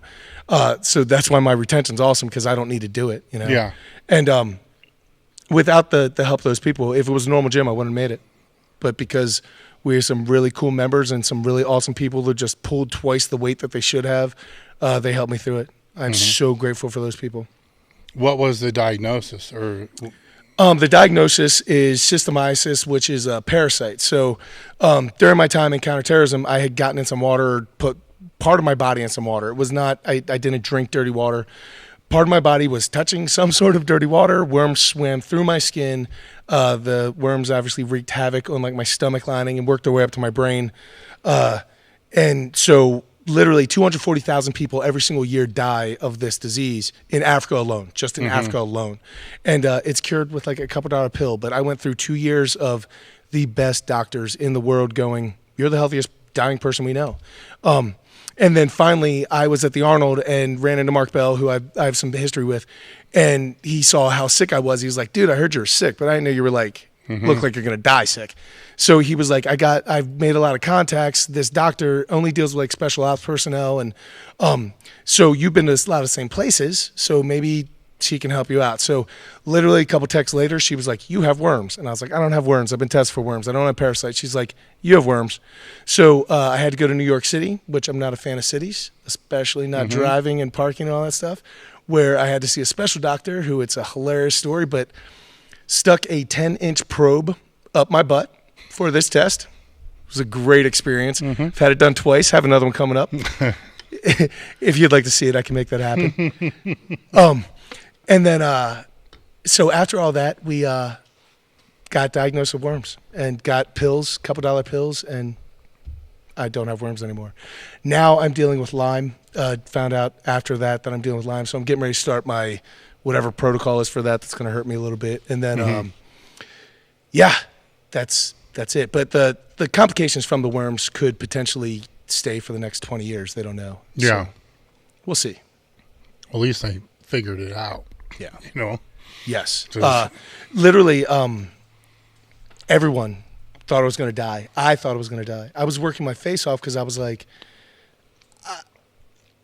I quit my job. I don't have really retirement. Like all the money that I'm going to leave my wife is right here. So I need to make it all right now. You know what I mean? And it was a hard 2 years, man. Like it was darkest time of my life. I've had really dark times in my life, and that was by far the darkest time of my life. So the medical takeaway I can put out there from going through different but similar type of things is if you're fucked up, Yeah. you know, real fucked up in one way or another, and the medical professions or professionals that you're seeing are not making you better, find other people. yes, Actually look for the best yes, and go. Because if you don't, you're just going to keep, it's, you know, need to travel. I don't know enough about the actual medical profession to make broad statements, but from my experience, I see two routes. There's one route, which they just want to test and bill as much as they possibly can. Just basically suck you dry of and your insurance dry of everything they can possibly do. Yep. And then the other route are the ones that want to actually try to solve the problem. yes, Like, here's a puzzle, it's fucked up, but we're gonna figure it out. yes. And they're still gonna test and they're still gonna do all the other stuff, but their end goal is to figure it out. Where on the other side, the end goal is, how can we get this person to a maintenance level, then med them, and then just have them on meds, you know, until the day they die. Yes. And there's two, and I've seen it frequently with a lot of different cases or people, to know that seems to be, to me, from my experience, the route. And if you think that you're going down the one route where it's just test, meds, test, meds, just not saying that that's the wrong route. Just go see somebody that's on the other route. Yes. And just see. We had to go to people that didn't take insurance. Like that's where we got to, because we were going to everybody, because we're right near Johns Hopkins, which is like a great hospital. And like they're sent us out doing different things. And it just so happened. Oh, by the way, you said the testing thing. Like I had been tested for parasites. I've been tested for Lyme. I've been tested for all these things. But a lot of the tests that people run are not substantial for the actual disease. Like they needed to stick that probe up my butt. That wasn't like something that I was like, yay, let's go do that, right? Like, yeah. But I was clean according to all the tests that normal doctors have ran. It wasn't until I saw a doctor who regularly deals with people who are in gross places and sees this stuff, right? If I was in Africa, they didn't know it like that, but it never shows up here. So, yeah, it's been a ride, man. It's been a ride. Interesting. Let's get into some of the questions. Okay. Because I don't want to start popping training questions off because I did see quite a few in there. Yeah, there's a bunch of stuff. First one. So Brian, we shot a video a little earlier tonight that we haven't released with you talking about the giant sets that you do. Sure. So this first question was, how do you come up with the giant set format for training? I can't remember how in depth you got in the video, and obviously we haven't released it yet. So, do you think I should talk about like the idea behind the giant set or the actual setup? Yeah, whatever you want. I mean, maybe both. The whole idea behind the giant sets was that I didn't have the time to train, and honestly, my training wasn't like trying to be the best powerlifter I could be or the best strongman. It was about MMA and performance and stuff, and it was more about like working things I needed to work and stick to the basics and be explosive and athletic and all the normal stuff. And so I just started throwing in giant set format because when I got into counterterrorism, I was traveling all the time, and I didn't have Monday, Wednesday, Friday, Saturday to train. It was literally like, you're going to train at 2 o'clock in the morning this day, and then next day you have noon, and then you're not going to train for 4 days, and then you're going to have one day, and then, you know what I mean? So it was either like go to like a full body thing, which I wasn't really that interested in. I still cared about how much I could squat. I still cared about how much I could deadlift. So I just threw it in giant set format. And my basic idea was so that it didn't take as much away from, like if I was going to do my bench, I would work a row before my bench. So I was working the antagonistic beforehand. If I was doing a lower body day, I would do something kind of ballistic, like a jump or like a swing to get something hinging as fast as possible and then go into a deadlift or a, you know what I'm saying? So I'd set it up intelligently. It wasn't like I'm just trying to grind myself in the ground with like stupid circuit training. And then since I set it up like that, when you don't have a lot of time in the gym, a lot of times something like your core or like stretch it, that kind of stuff doesn't get done because you're like, I got to go. So I would throw in my core after I do like a row to a bench press. I would throw in some sort of core exercise, not because I think direct core training does a ton. I don't think it hurts you, but it definitely doesn't take away from like your bench. So I was like, it's rest and I'm not going to do it later. So I'll do it now. You know what I mean? And then since I trained for performance, it was like 30 seconds of something hard, like jump rope, for instance, right? And then I go rest 90 seconds, go back to the top and go again. So, yeah, I've trained like that literally for over a decade. And how many? Because that's, while it's a giant set, I saw you list out the video where you listed out your protocol. It's usually 4 things that you're putting together. Yeah. All right. And then there's a longer break and then another 4 things, right? Nope, same 4 things typically. The same. Well, I know that, but you'll do the 4 things for say 3-4 sets. Yep. Then Then you go to supplementals, which you have a supplemental circuit. Honestly, my supplementals are more based off feel. So I won't do 3 sets of 10. Okay. Like because I just get bored. So the programmed are the first 4. Okay, and then so I'm trying to help people visualize. So you got 1, 2, 3, 4 things, done in like a circuit A, B, fashion. C, D, yes. rest, then, A, B, C, D, rest, yes. A, B, C, D. Then after 3, whatever rotation. Until I get up to the desired weight of the main movement. So like Yes. if I'm throwing for a 700-pound squat, There's I probably go more. as long as it takes. Yeah. And then there's a hard line break. Yes. And then there's the next, which is based upon feel.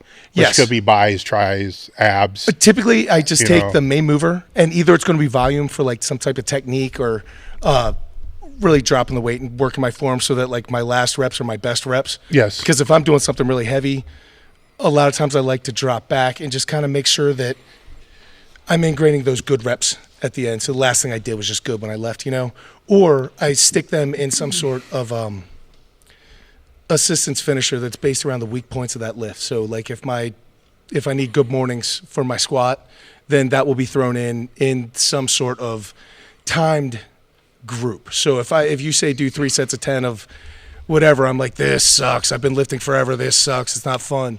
And so now, since I'm not like trying to win world championships and I train more the way that I want to train, I'm just like, I'll do good mornings to like a stone to shoulder to like a farmer's carry. And I'll do as many times as that as I can for 10 minutes or 12 minutes. Something that normally 3 sets 10 would have taken me anyway, except I won't do 3 sets 10. But if you stick me on a clock and you say, go, I'll do it. You know what I mean? So once your body becomes adapted to the volume and the density, Yeah. all right, just the sets, the rotations in the Like circuit. the work capacity. All Yeah, because there's an adaptation process just for that, where Absolutely. people probably shouldn't even worry about the weights they're lifting, just get the number of sets First done. 2 weeks, you're just going to be heaving. Okay, once that's done and that adaptation's taken place, what is the progression from there? Is it changing the movements, or do you start trying to push the weight up linear over a period of time? It really depends on the level of the athlete, right? Like if they're a linear athlete, which a lot of people are linear athletes, you know what I mean? And linear, most people have never followed a very good linear program or even a tweaked linear program to the point that they could still have more gains on it. So if that's the case, then it is very linear. But I only stick, when I train most of my clients, I would say I usually go in about 12-week blocks before I kind of shake things up on them a little bit. I use a lot of variation because strongman isn't powerlifting, right? Powerlifting is so specific to those 3 movements, and like you guys are like execution, like surgery, you know what I mean? We're allowed to hitch. We're allowed to do whatever we want. It doesn't matter how ugly it is, you get it there, right? And part of that reason is because you're going to be asked to do, if you compete 3 times in a year, you'll be asked to do 20 different events in that year that like you'll find out about a couple weeks beforehand or a couple months beforehand. They're like, figure it out, go. And sometimes it's literally some dude sitting in his basement going, you know, it'd be hard. Let me try to fill that up with like some water or something, so it's like impossible to carry. Then we'll make it 500 pounds and see what people can do.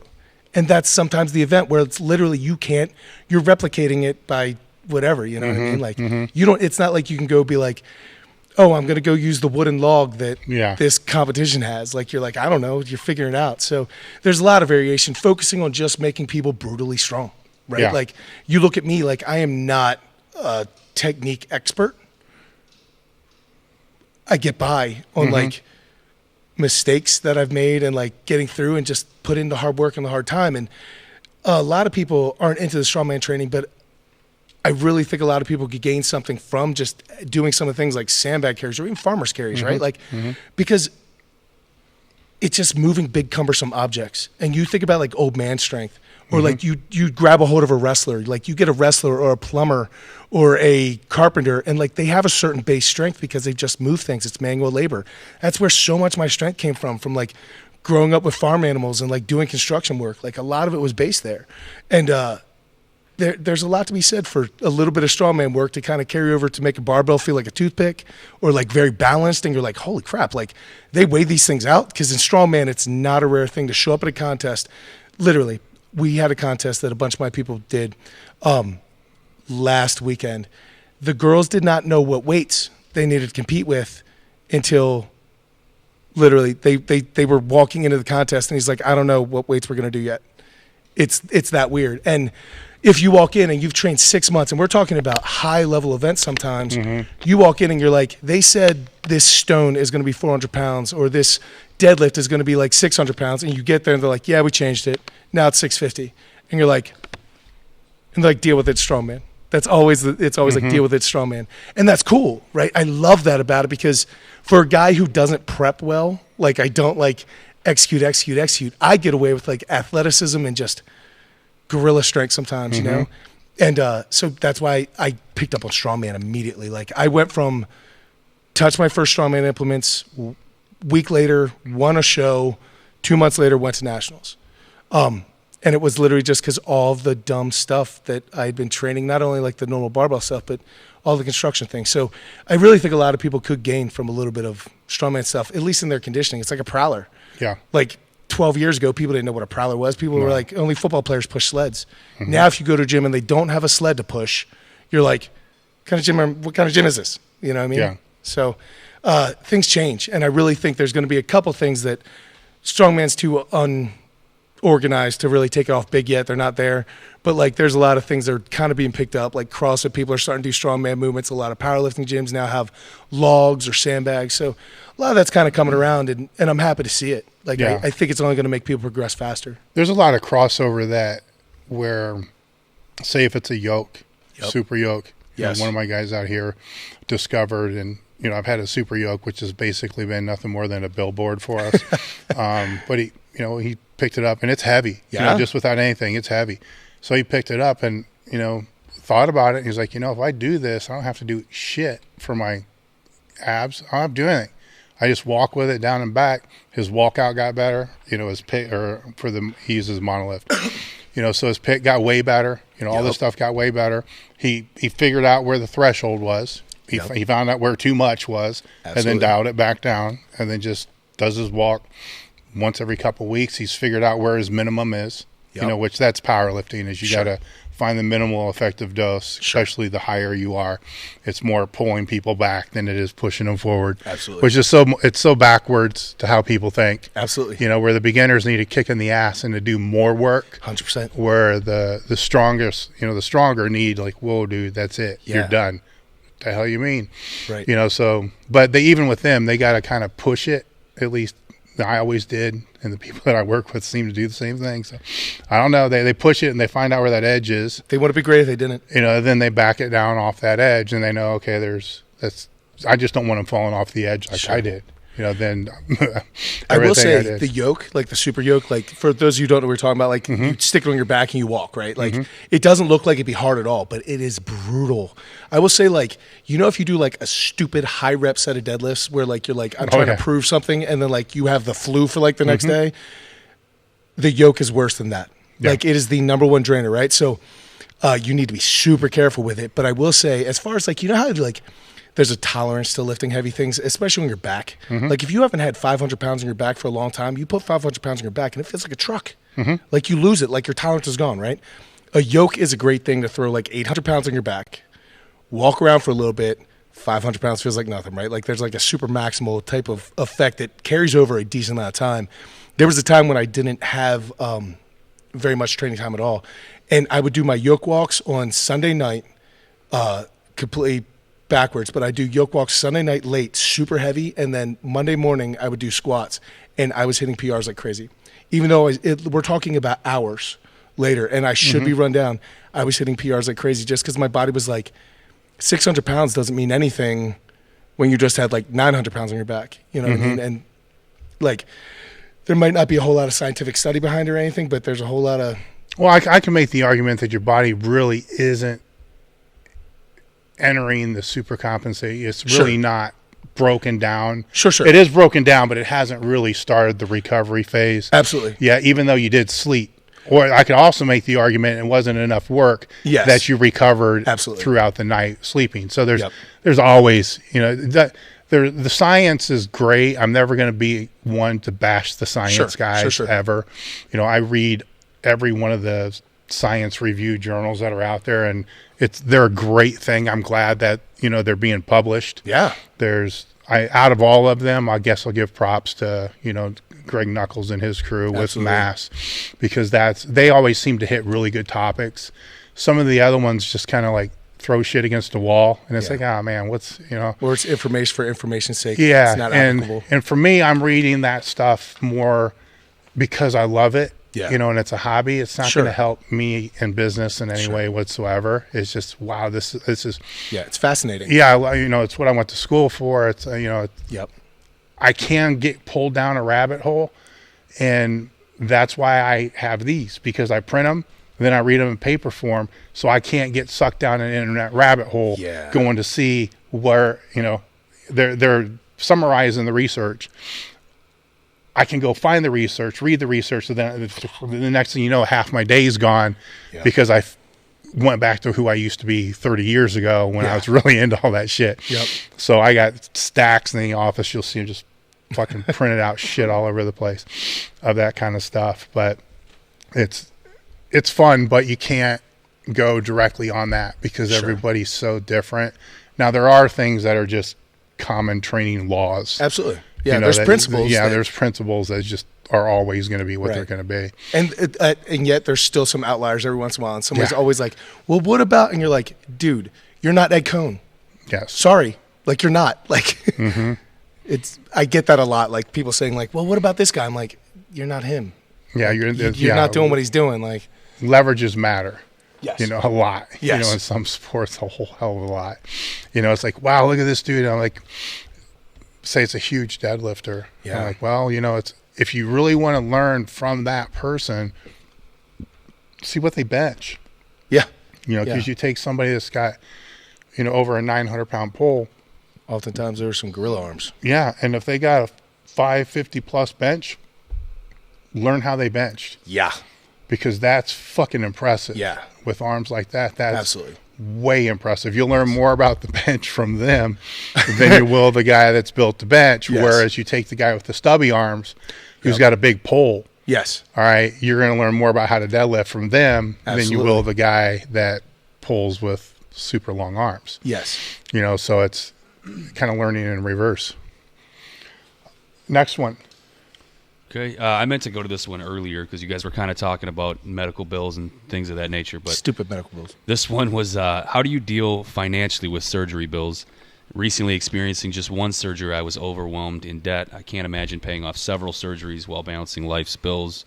And you guys talked about, you know, when you're not on salary, so you're not getting paid when you're not there. Yeah. So how did you approach that, Brian? And Dave, you can answer that as well. I'd say I actually had a lot of really interesting conversations with so many of everyone that's kind of off camera right now earlier, and something that we said was like, one thing I've learned through this entire process is like, I don't know that I'd say like it was a bad thing. You know, I don't know that things are good or bad. And like when you think about something like medical bills and you're like, how'd you possibly? And you're like, I don't know. Like, you just do. It's like the family who has 8 kids and like barely paying the bills and putting food on the table, and they get pregnant again and they're like, how are we going to do it? And it's like, you figure it out, right? Like suddenly, like I can't tell you the last time I bought a shirt. I literally have not bought clothes for myself since I opened my business. At the beginning it was because you were saving money, and then I just couldn't afford to do that kind of stuff. You know what I mean? So like, you just get through. And I can't tell you how many times that like you don't know where the money's going to come from or how it's going to happen, but then suddenly it shows up. You get an email, or like back in the day, like you'd hear stories about people like, yeah, man, I couldn't pay my bill, and then I got a random envelope in the mail where someone left me money or something, you know, like stuff works out. It does. Like if you are truly pushing and you're not being lazy and you're a good person, you're doing good things, like God, universe, whatever people choose to believe in, like, I don't know. Looking back on it now, I don't know. I don't know how I got through it. I did.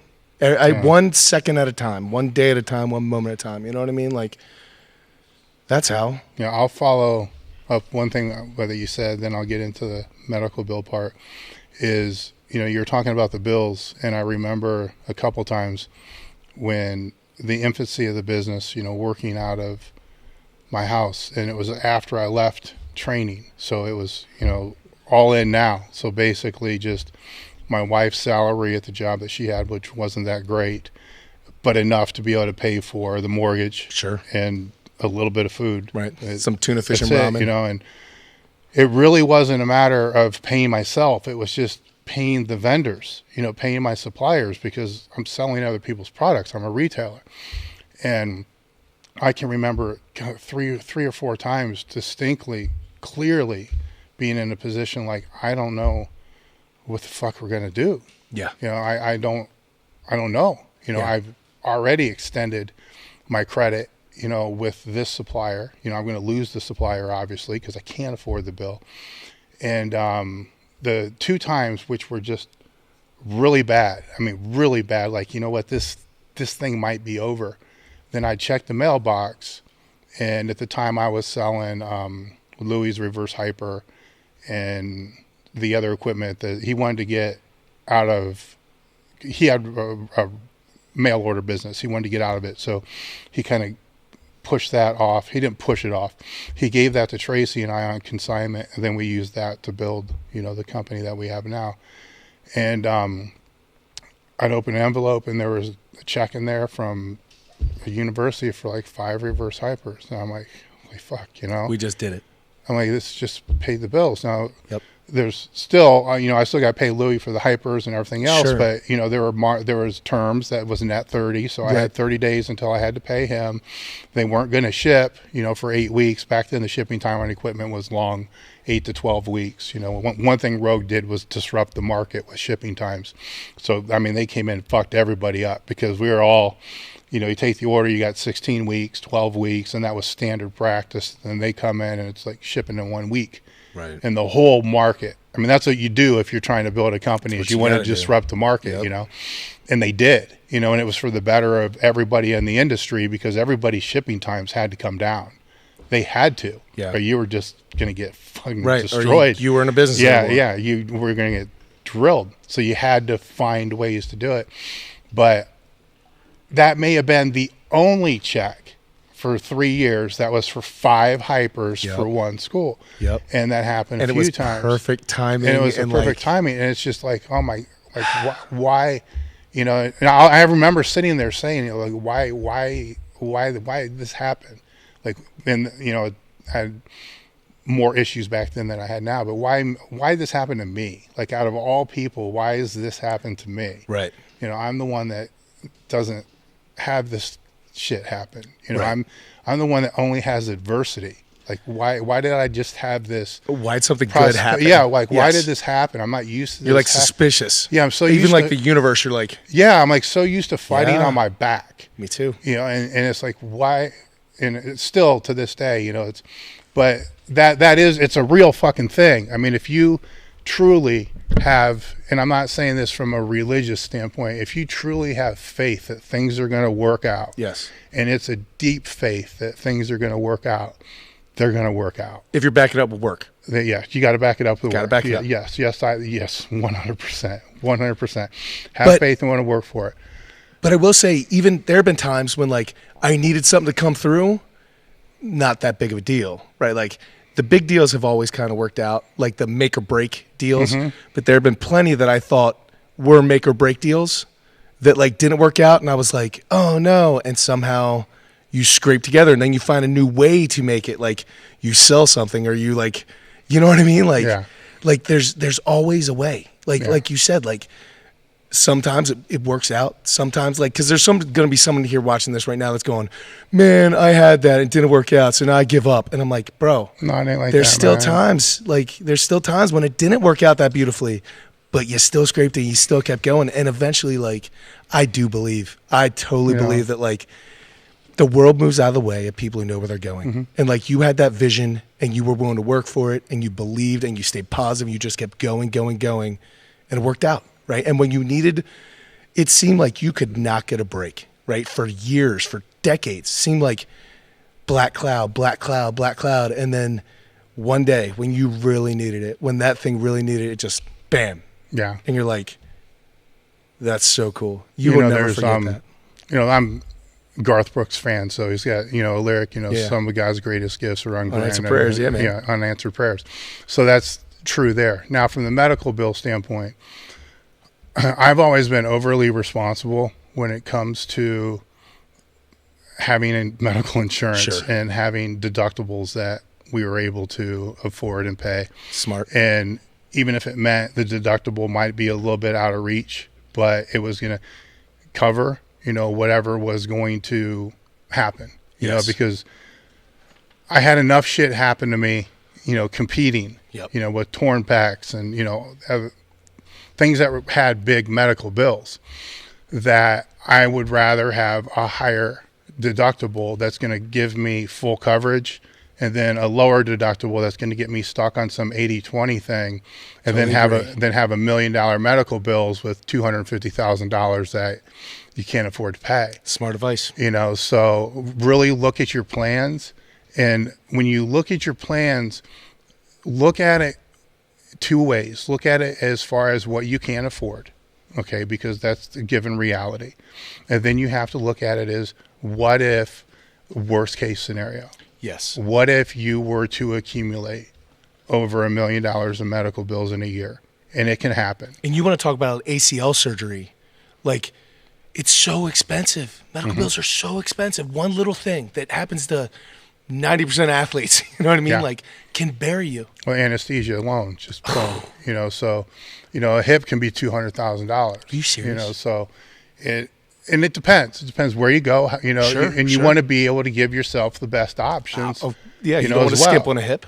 You know, so you don't want to have to. You know, I see the shit, and I hate to say this, but I see the shit that Goggins has had to go through with the VA, with his replacements and stuff like that, and it's just bullshit. It pisses me off.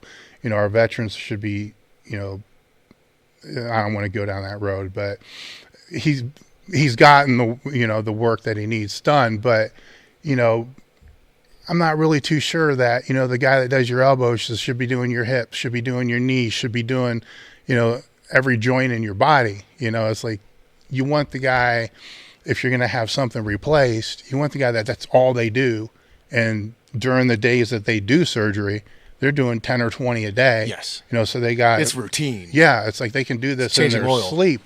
They do it so frequently, and then make sure that they have a couple days off to where they're sleeping and fucking resting. And the good surgeons do. Yes. You know, they're hard. I will also say this from my experience: the best doctors, best surgeons are going to be some of the hardest people to communicate with.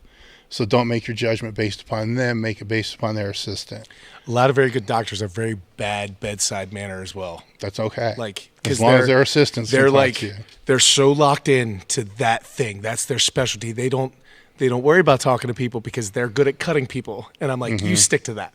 Yeah. You stick to that. Yeah. They stick to that. Plus, they can't become emotionally.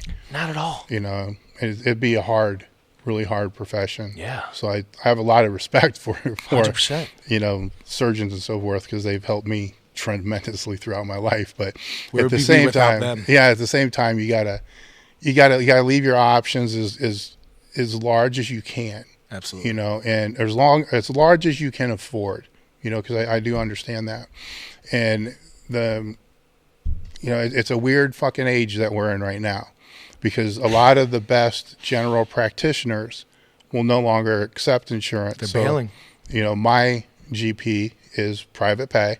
So you know, fine. it's $150 to go and see. And if it's just regular checkup, $150. If I need a cortisone shot and, you know, a boil cut off my back and, you know, 10 other things done, it's still $150. Yep. You know, so. But at the same time, like, I feel like it's different level care.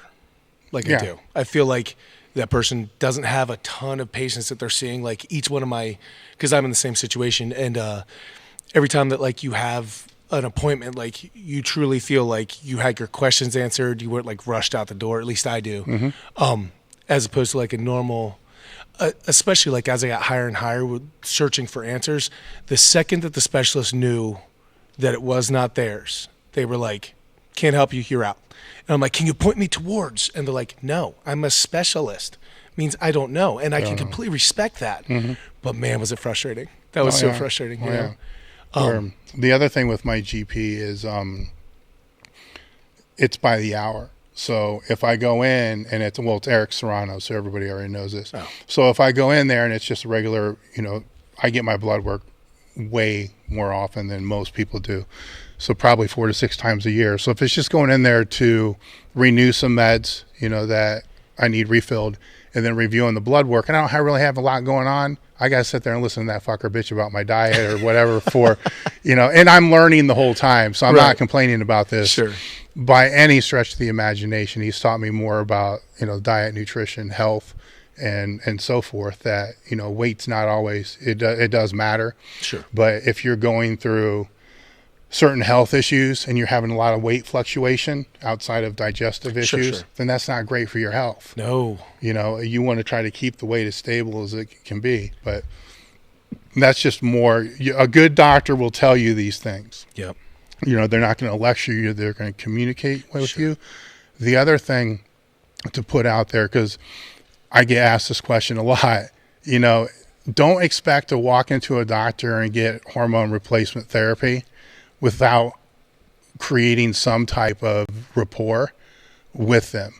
You know, because everybody's like, well, how can I go in and get a prescription for testosterone? Right, TRT. Well, first off, there is TRT clinic. So you can go that route. You can spend an arm and a leg doing it. If you think that you need it, then obviously be tested for it. But you should have a rapport with your doctor to be able to have the conversation first.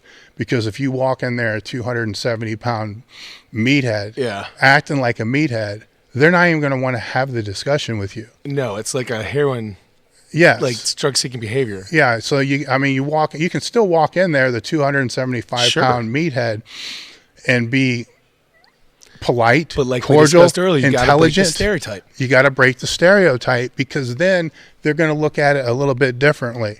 They're going to look at it like, oh, look, man, this dude, he's a professional guy. He's got a professional job. I really don't want to see him buying shit on the black market, then coming back to me because he's got health issues. So let's get him tested. Let's see what it is. And then that's the route they're going to be thinking, compared to this fucking meathead won't quit talking about his bench press. Get the hell out of here. You see what I'm saying? Yeah, absolutely. And so it's whoever your GP is, you want to build a rapport, because you want that to be long term.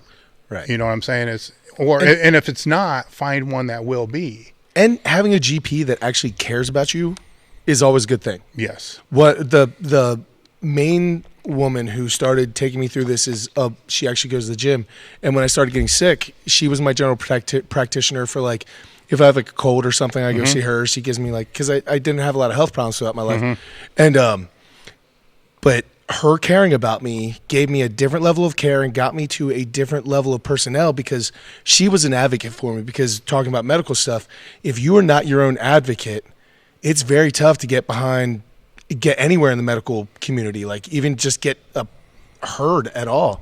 So having someone to be able to call that's like, hey, I'm a doctor, I want you to see this patient, goes so far. It can get you in like months and months earlier. So building a relationship not only is a good idea for life, but like having your doctor actually care about your health and your benefit all over is a good thing in general. Here's another thing from medical standpoint that you just reminded me of. If you have a significant other that is in the hospital, or a good friend of yours that's in the hospital, you need to have a notebook, and you need to be taking notes. Yes. Or have a phone, voice recorder. And every fucking test that you hear ordered, write it down. Yep. And make sure it got done. It's mistakes happen. Yes. And I'm not saying that the nurses are bad, the doctors are bad. I'm just saying mistakes happen. Tests will forget to be done, and then nobody will take accountability for it because they don't want to get fired. They don't want to get their asses ripped. Yep. But if you have everything documented, what's supposed to be done, when it's supposed to be, how it's supposed to be done, and then it doesn't get done, and then you start texting the doctor or calling the doctor. Yeah. Or I've seen in one case, somebody go to the doctor's house at 10 o'clock at night and beat on the door, with, somebody in ICU basically dying of leukemia. Yeah, well, I can see that. And, it's like, you know what? Fucking do this. Yeah. And then it gets done. Yeah. If you're just winging it, and you don't need to go Google everything. Just listen to what's being told, make sure it gets done. And because you said the advocate, sometimes you can't be your own advocate. No. Because you're too doped up, Yes. And morphine and drugged, and you can't. Yes. Somebody else has to, because you're either stuck in the ICU or in surgery, or, once you're in recovery, you can be your own advocate. Sure. But somebody during that time. Who you trust, not like your crazy mom that like wants, Like Yes. make sure it's somebody that's like of sound mind that. Yes, especially once you leave. The ICU is almost the safe. Well, more people die there, but it's the safest place, because you usually have 2 or 3 nurses assigned to you 24/7. Yeah. So if you're a family member and you need a break, and your wife or whatever is in the ICU, you can go sleep. Yeah. As long as they're there. Yep. Even if something bad happens, it's fucking covered. Yeah. When they move to the main floor, start fucking worrying. Yeah. Because now you got, one It's nurse. so much. It's so much on those professionals. Yeah, you got one nurse per 4 beds. Yeah. Or something like that. That's where you need to be there. So you don't wish for people to be in ICU, but it's just. It's a good place for someone to be that's not in a super, super serious situation. Yeah. It's just the fact of the matter of kind of how the whole thing works. And the more you can be on top of things, the more you could save your significant other's life. Or make the stay shorter, better, and more also comfortable. show that you're bought in and you're paying attention to what's going on. Yes. If you're one of those people like, oh, I'm too stupid, those are big words, I don't want to, like, trust me, like, you'll get treated like that. Like, if you're going, no, tell me again, like they're immediately going to be like, okay, well, this person might be a pain in the butt, but they're going to make sure I'm doing my job. You know what I mean? So you manifest what you expect. yes, and not saying be a jerk about it, but just be like my grandma likes crushed ice. Please have crushed ice. Like whatever it's going to be that you're trying to, like, just make sure you say it. Don't assume that people are going to read your mind, and you know what I mean? Like, it, again, comes back to relationships and communication to get the end result. Yeah. What do you got? All right, for Brian, what is the definition of NEVERsate, and what does it mean to you? So NEVERsate is the name of my gym, and it was actually a defunct band member's name, or a band, like, one of my friends had a band and it was named NEVERsate, and I went and saw them and was like, hey man, what does the name mean? And he's like, never and sate. And I'm like, yeah, what does that mean? And he's like, satiated. I'm like, he's like, satisfied, never satisfied, right? And I'm like, okay.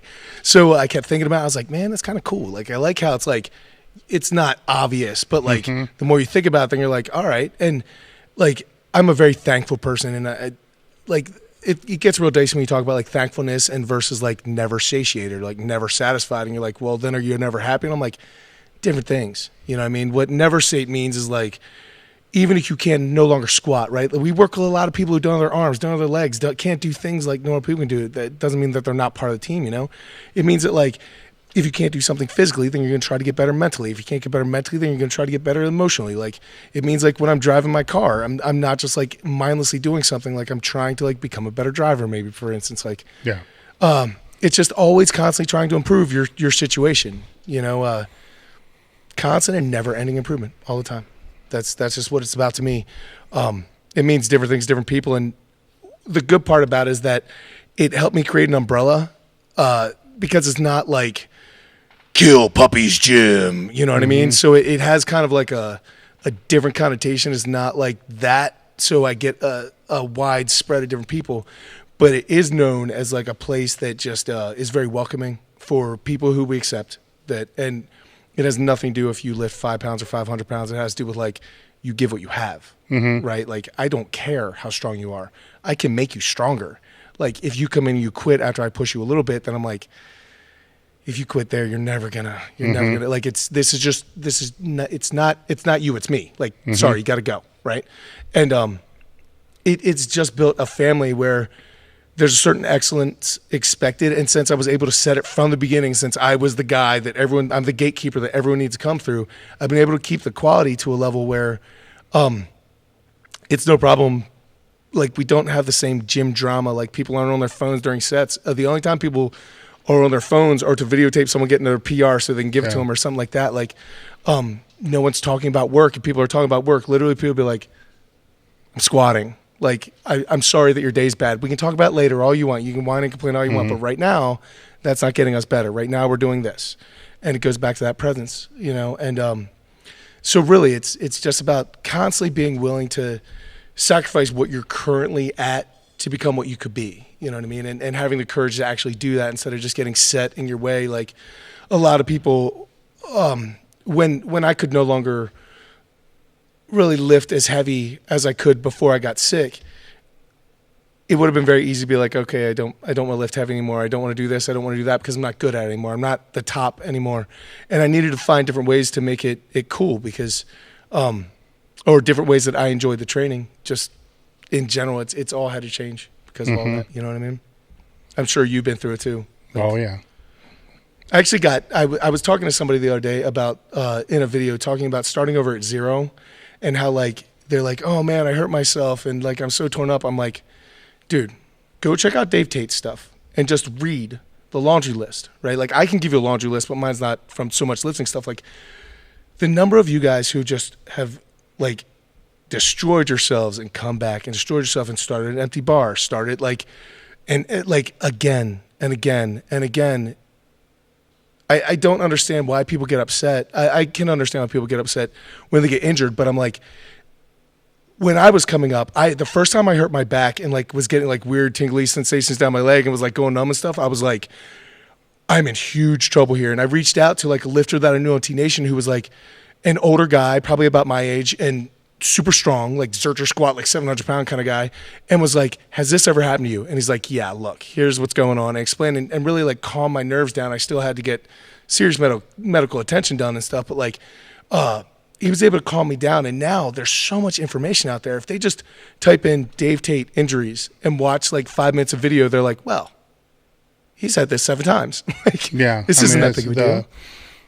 Sometimes the hardest PRs to make are 135, 135, and 135. Yes. So it's the squat, it's the bench, it's the deadlift, it's getting back to a plate. You know, it's that sometimes because you're like you said, starting from zero. Yes. So I mean, you have surgery, you come back, you're at zero, and it's frustrating. You know, and it's going to be really, really frustrating no matter how you approach it or what your mindset is or anything until you get a plate on the bar. Yep. You know, because you know that's the weird. Hardest fucking. It's like fine if you hit a plate, you're like, okay, it's cool now. Right. Yeah. I can build from here. Yeah. But like if I couldn't have gotten here, it's almost like hope's lost. Yes. You know? I mean, I took it down to the plate because it's happened so many times. But we, before I had my first hip replaced, I remember the week before I went into surgery, there's a video somewhere on our channel where I'm using a cane to get up to the monolift. I got 3 plates per side with some chains. And it's an easy weight. So I just wanted to know how many I could do. Right. So pain was fucking ungodly. That's why I had the cane. So, you know, I used the cane, get up there, and ended up doing 12 reps. I'm like, okay, 315, 5 chain per side, and whatever it was, 12 reps. I'm going to do this a month after surgery, or whenever it was. As soon as I do this, I'm going to know I'm better than I was before I went in. Yep. All right, so I ended up actually doing it 4 weeks after surgery. And when I went in to see the surgeon, I'm like, man, check this out. And he looks at it and he's like, is that squatting? I said, well, it is a really high fucking box.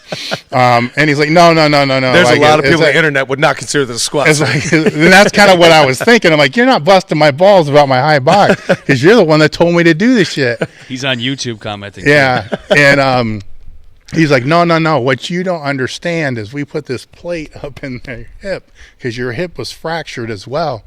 And they're held. He said, think about the little tiny screws that would hold a picture on a wall. Oh. He said, no, even smaller, the tiniest screw you can think of. Until that bone grows around and absorbs through that plate, that's all that's holding that right now. And you're putting, how much is that? And I said, obviously too much to hang a picture on a wall.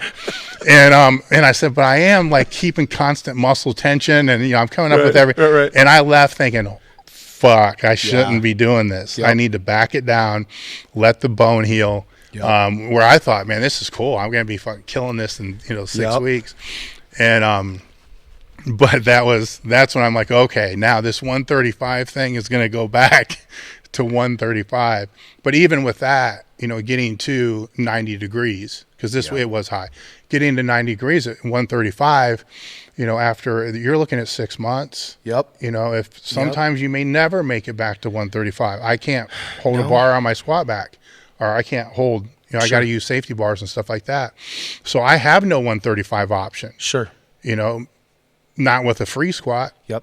It's gone. Right. So, and those, I remember having this conversation with Casey Williams when he was going through his, colitis and Alsruhe. I'm like, Casey, look, man, it's going to slap you. You're going to be weak as fuck.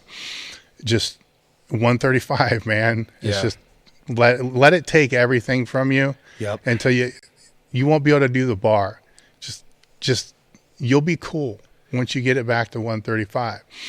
And just focus on that, because don't focus on the 550 that you used to do or the 500 that you used to do. I'm not saying you'll never do it again, but I'm saying that's way too far off to focus. Right. Especially when you have rehab and you got bones and you got all this other stuff going on, and the mental aspect you still need to deal with, especially if you're a competitive lifter. Everything that you've done and basically everything you think that you've existed for just got ripped away. Yeah. And you Yes. haven't matured enough to know, that this isn't my identity, but you still believe it is. It's bullshit that we tell ourselves as we get older. It still is a big part. I'm going through it right now. Like when I got sick and lost my strength, like the strange part was, how how 135 should feel, how 225, certain things, right? And when they don't, it's almost like if you go to push 225, like bench, and it doesn't move the way that 220, you're like, what magic is this? You know what I mean? Like it's like someone stole your power.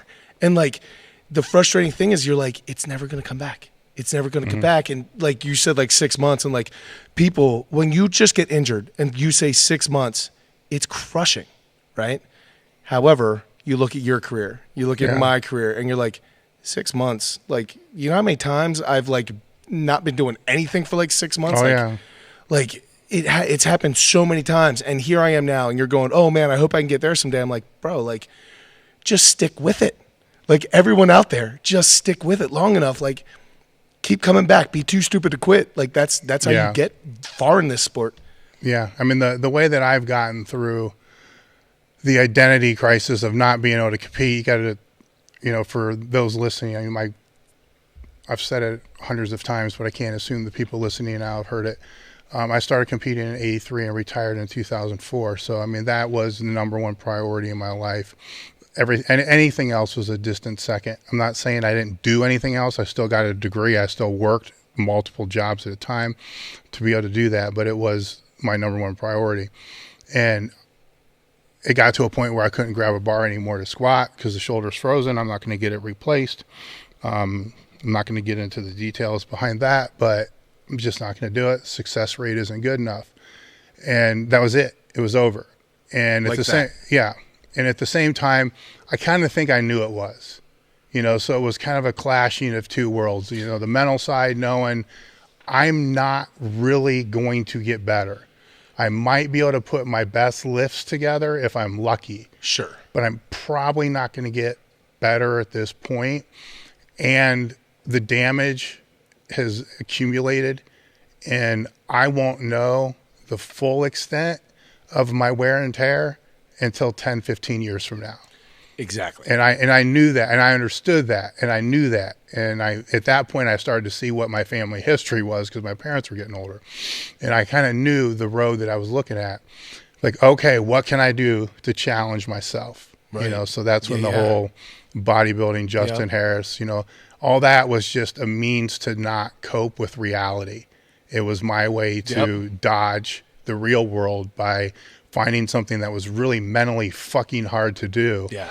That was a distraction from dealing with the real reality of I wasn't able to do what I thought I was. You replace that one distraction with the other. Like, well, it was my identity. One addiction. Yeah, exactly. It was my identity. So my identity was wrapped around this whole thing and work. Yeah. Everything was wrapped around that. And so it was just like ping-ponging around to different things until, I still ping-pong around a little bit. But now what I found is and the thing with the bodybuilding and all that is I don't really give a fuck what I look like, which is odd. But when you come up as, a 12-year-old power lifter, with, a bad childhood, 12. So I wasn't looking for attention,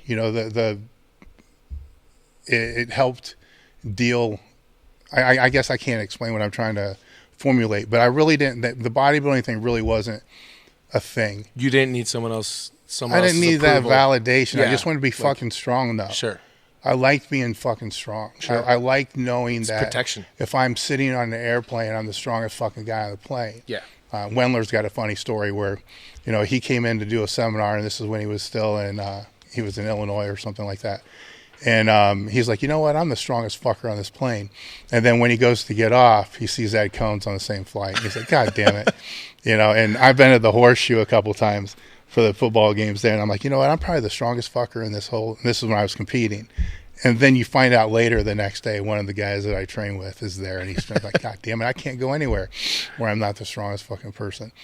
And, but that never mattered, but strength did. So when that started to get taken away, it started to take, brutal hits.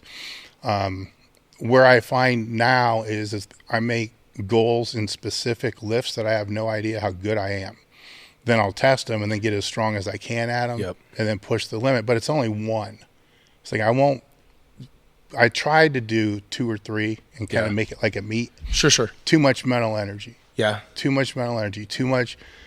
And it's already enough now that as I get closer and closer to, doing one of my stupid tricks or whatever you want to call them, I fall back into that old behavior. And I don't know if that old behavior will ever totally go away, but it's definitely more tame than what it used to be, because it used to be very destructive, is not in a violent type of way, but in a self-destructive I can relate type of to way. That. What else you got? All right, this one is from the live stream, kind of on those topics. I just answer this with the best ability given the information you've been given, but at what point do you need to start seeing a professional about nagging injuries or pain, things like that? Obviously, you don't know what they're dealing with, but what would you suggest? You want to go? My answer is going to always be immediately, only because you don't know. Here's the thing, man, is we're in a digital world, and a lot of trainers are overstepping their scope of practice. Agreed. And so trainers are now pharmacists by prescribing things. They become registered dietitians by prescribing meal plans. They've become physical therapists. They've become psychologists, psychiatrists.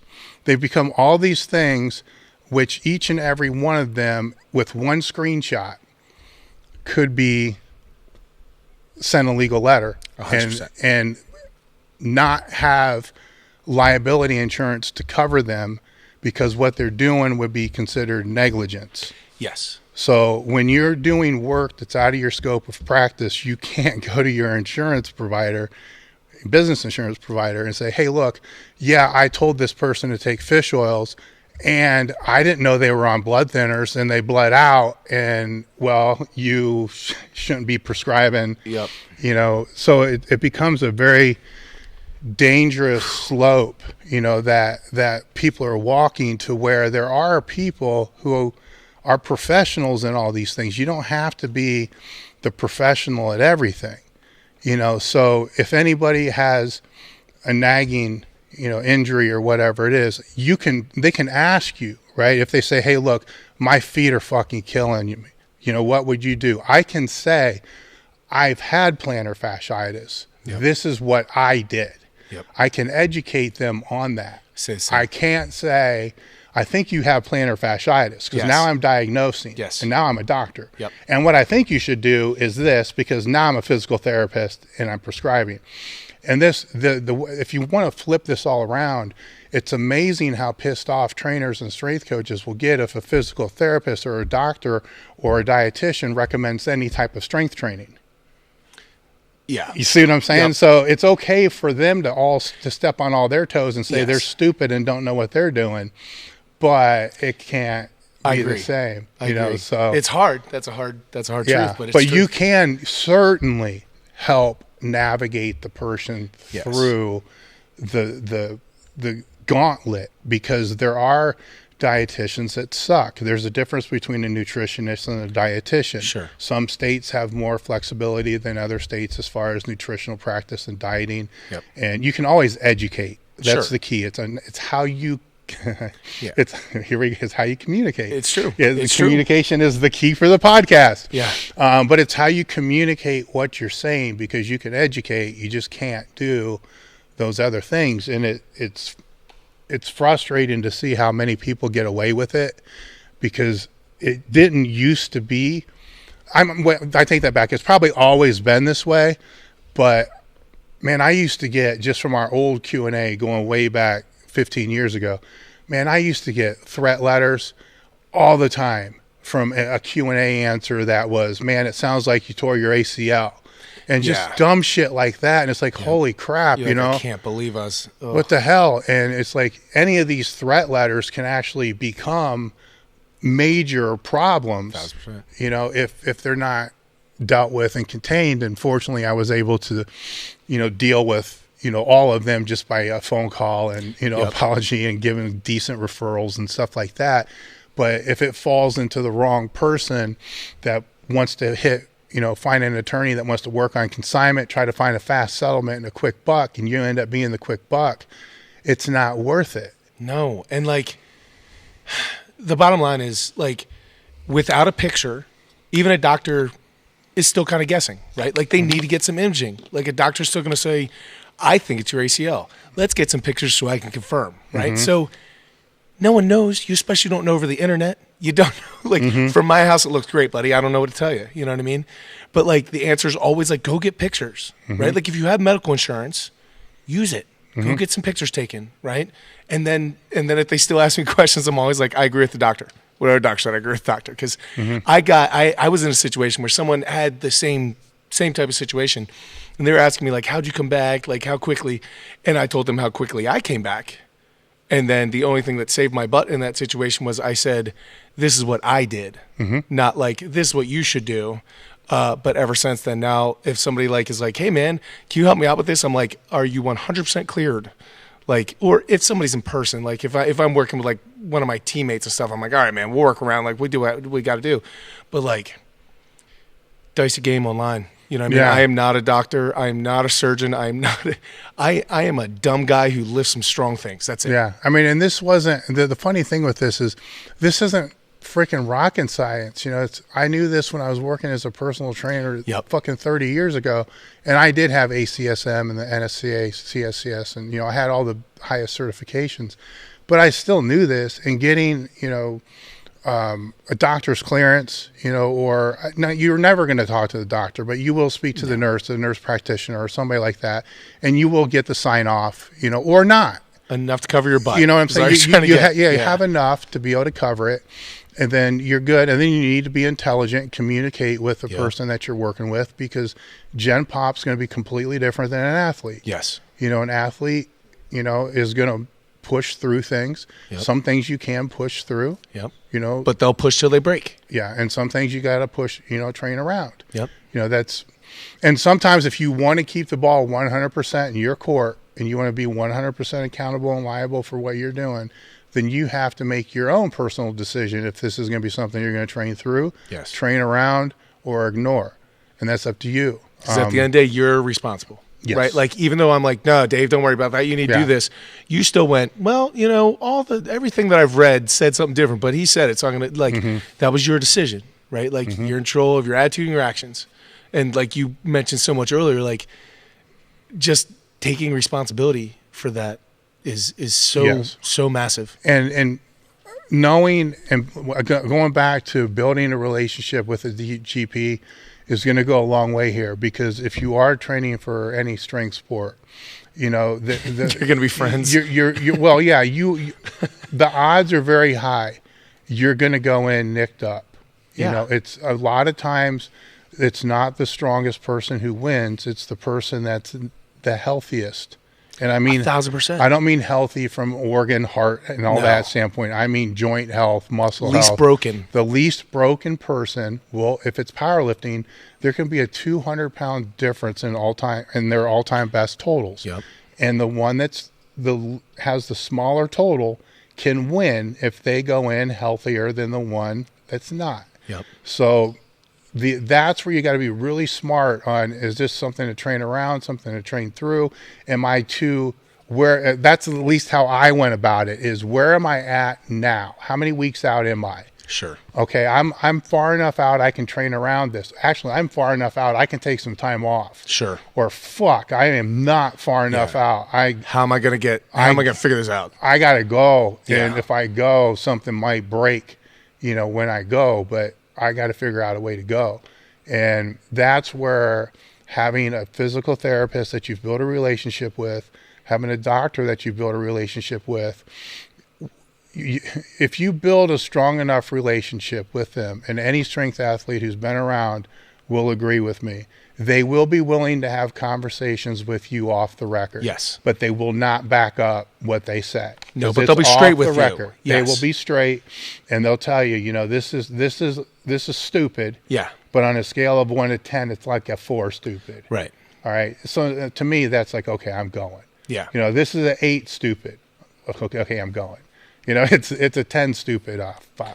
But I actually had a situation for my shoulder surgery. When I was coming out of it, when I got into it, maybe they told me about it, but I don't remember them telling me that afterwards I wasn't going to be able to lift up. They said 1 pound. I would not be able to lift up for like 3 months or something. And so when they broke that news to me in the doctor's office after I had my surgery and everything, and they're like, "Oh, you're healing well," or whatever. And at this time, I was far advanced, right? And they're like, "Yeah, you can't lift 1 pound." And I was like, "Doctor, I'm not saying that you don't know what you're talking about, but like that means I can't lift up that water bottle." And like I walked in here with water, but like I can't wash myself with a wet wash, and it got literally heated because he's like, "Yes, that's exactly what it was." Because I was kind of a jerk because I was like, "So you're telling me that I can't?" And then he came back because little alpha, whatever, and literally screaming match with the doctor just because like all that I wanted as an athlete was like, dude, I'm not a normal person. I'm not going to be stupid. Like, but don't lie to me and tell me like I'm not. I'm going to push limits past where you want me to. You know that. I know that. But if you tell me 1 pound, then you're basically telling me like, do whatever you want because you didn't. If you were like, hey, look, if you have a good relationship, which I do not with this guy, and obviously I don't now. If you have a good relationship, a lot of times off the record, they'll be like, look, stupid. Yes. Here's what I'm supposed to say. But here's, Yes. you know what I mean? Yes. And you're not the only one. I've burned a couple bridges with doctors. I wish I didn't. Being the same way because I was just young and stupid and realized, this is a waste of time because it's not really helping me. Right. And then when I realized, be cordial, be polite, make visits when I don't really need them. Yep. Checkup visits and stuff like that. And, then I was able to build that relationship. It was easier to have those off the record, type of conversations. And then what ends up is you end up being the guy that's got the photo on the wall because now you're the one that's like, look, I reattached this pack and this dude should never have been able to bench 400 again. I even told him that, but he ended up benching 610 and that's him up there, so yeah, you can, what I'm saying? So it becomes that billboard. Yes, you're the success story that sells, and they will put extra time in. Yeah, and they're not doesn't looking happen for without the friendship. Yes, you got to have that because they're not going to be able to do that. And I was also kind of smarter on the other side because of Elite FTS when I started expanding the Q&A beyond just me, because it started with just me answering questions. And I knew the direction I wanted to go, which was going to be strength coaches, power lifters, physical therapists, and so forth. So I was vetting out the best people that I could find in the country. And, through Buddy Morris, I found, oh man, his name escapes me right now. I should be embarrassed for this, and I am, because I just had it on my mind. But a physical therapist, and man, that was one of the greatest things I ever did because I put him here on the Q&A, so it helped everybody with the Q&A. He would, post in the physical therapy thing. If That's something so was nice. If somebody posted in the physical therapy thread, which was on that section, he would read it. So at least he was watching to see what other people were saying. So I had oversight from that. Yeah. And I could call him and say, dude, look, my shoulder is fucked. Yeah. Like, what am I supposed to do? Well, explain to me what fuck means. Yeah. He's like, how in the woods are we here? Like, I think you can, 2 weeks you're going to be. Yes. Or like, you need to see me tomorrow. Yes. And was, like he understood, you're stupid. This is fucking crazy, but I think you can pull this off. Right. But it's going to shorten your career. Yep. Like, I don't give a fuck about that. I care about this meet, which is in 3 weeks. What do I got to do? Is this going to help? And then that conversation ensues. But again, it's when Michael Hope was his name. So it was, off of the record type of stuff like that. And probably one of the best physical therapists that I ever communicated with back in, then. And I've communicated with many since then that still can't even hold a candle to what this guy knew, because he was working with Buddy Morris and any athlete that Buddy had wherever he was, coaching. you need to call Michael, you need to call Michael, you need to call Michael. And so he was working with people who had that mentality. Like, I don't give a fuck what I need to do. Right. I got to get back on the field. Yeah, getting back on the game. All right. I have an off season. I'll take care of it then. You know. And so it wasn't his specialty, but he kind of found a way to navigate that landscape, you know, with very professional yet abrasive dialogue. Yeah. Like, you knew it was fucking stupid. Yes. You know, but you knew which level of stupid it was. And I think sometimes you need to jump around to maybe a couple different people. Like, right now there's somebody listening like, man, I do not have that type of rapport with my doctor. And like, hey man, some people don't get along, right? Like, but you know, when you go into your doctor and like, you kind of throw that kind of straight talk to your doctor, be like, look, I'm not your normal guy. Here's some things about me, right? Like, you start breaking it down serious to your doctor, and you're gonna know immediately whether you hit it off, because you're gonna read something off that doctor. Because sometimes all that doctor needs to do is work with an athlete one time, like an athlete who's stupid in the head, who's like, I don't care what you say, I'm going to do it anyway. And then they have a couple of those experiences with that person. They're like, okay, different type of person. And when you go in and you're like, this is me, they're like, okay, I have a recognized animal of what you are. And there's a lot of doctors that want nothing to do with that, right? And so like, you need to find your person. Yep. Okay. Next one. You have some pretty crazy mindset challenges you like to put in your programming. What has been the most challenging one you've done for yourself, Brian? I'm going to use the pisser as you answer. Yeah, go for it, man. So the whole idea of a mindset challenge for me is I speak about it in some of the other videos that hopefully you guys see from the channel, but I have a good bit of trauma in my past that doesn't allow my brain to rest very easily. So if I don't go very long without pushing myself mentally somehow, like I'm able to use the physical as like a vehicle for like mental and emotional change. And there's so few things in my life that I'm able to push myself to that limit where I'm either going to quit or I'm going to persevere. And I'm going to have to make that choice. And whatever I end up choosing is going to bleed over into other areas of my life. So I use the mindset challenges as specifically written things where I'll like sit in a dark room and be like, what's really going to suck? And something like a 10-minute plank, right? Like, get into the plank position, just stay there. Just don't do anything but hang out for 10 minutes. It seems like it wouldn't be that bad. You're not really doing much, but like when you leave and there's just like sweat points under your palms, but that one's really not that tough. That one's tough mentally, but not physically. I'd say there's been many for me. One of my more memorable ones was I was doing a 500-pound squat with an SSB. I was doing 8 reps at 500 pounds, and then I'd turn and I'd sprint 400 meters, come back, squat 8 at 500 pounds, sprint 400 meters. And I think I did that on the day before my 35th birthday. It's on my channel somewhere. I did that and puked my brains out, but that wasn't because of the parasites. That was because of that, of just pushing so hard. Another really tough one that I can think about was when I first started getting involved with, seriously in strongman, a 300-pound keg. You guys have all carried a keg of alcohol, I'm assuming, if you were at any size college. And a keg of alcohol typically weighs about 180 pounds, right? So it seems very heavy, but in the strongman world, a 180-pound keg literally is like a lightweight, middleweight female type of keg. Like, it's really not that heavy. For guys, you're looking at like 300 minimum for guys my size, like a 220, 240-pound guy. So like a 300-pound keg seemed very, very intimidating at the time, and it was the heaviest one at our gym. It was all that we could pack into a keg. So I tried walking with it, and literally getting across my gym made me feel like my face was going to explode, and it just wasn't very much fun at all. And the way my gym is set up is just a pole barn in the middle of the country, and about 200 meters away is another barn. And we just use that for like running 400 meters or carrying things 400 meters, whatever the case may be. And so because I was so afraid of this 300-pound keg, I decided I would carry it all the way to the barn and back. And so I set off with it. And this was actually one of Uncle Nick's first days at the gym. I carried it out to the barn and realized when I turned around how far away 200 meters actually is when you have a 300-pound keg in your hands. Turned back around, and that wasn't in one shot, right? Like, I had to break it up, obviously.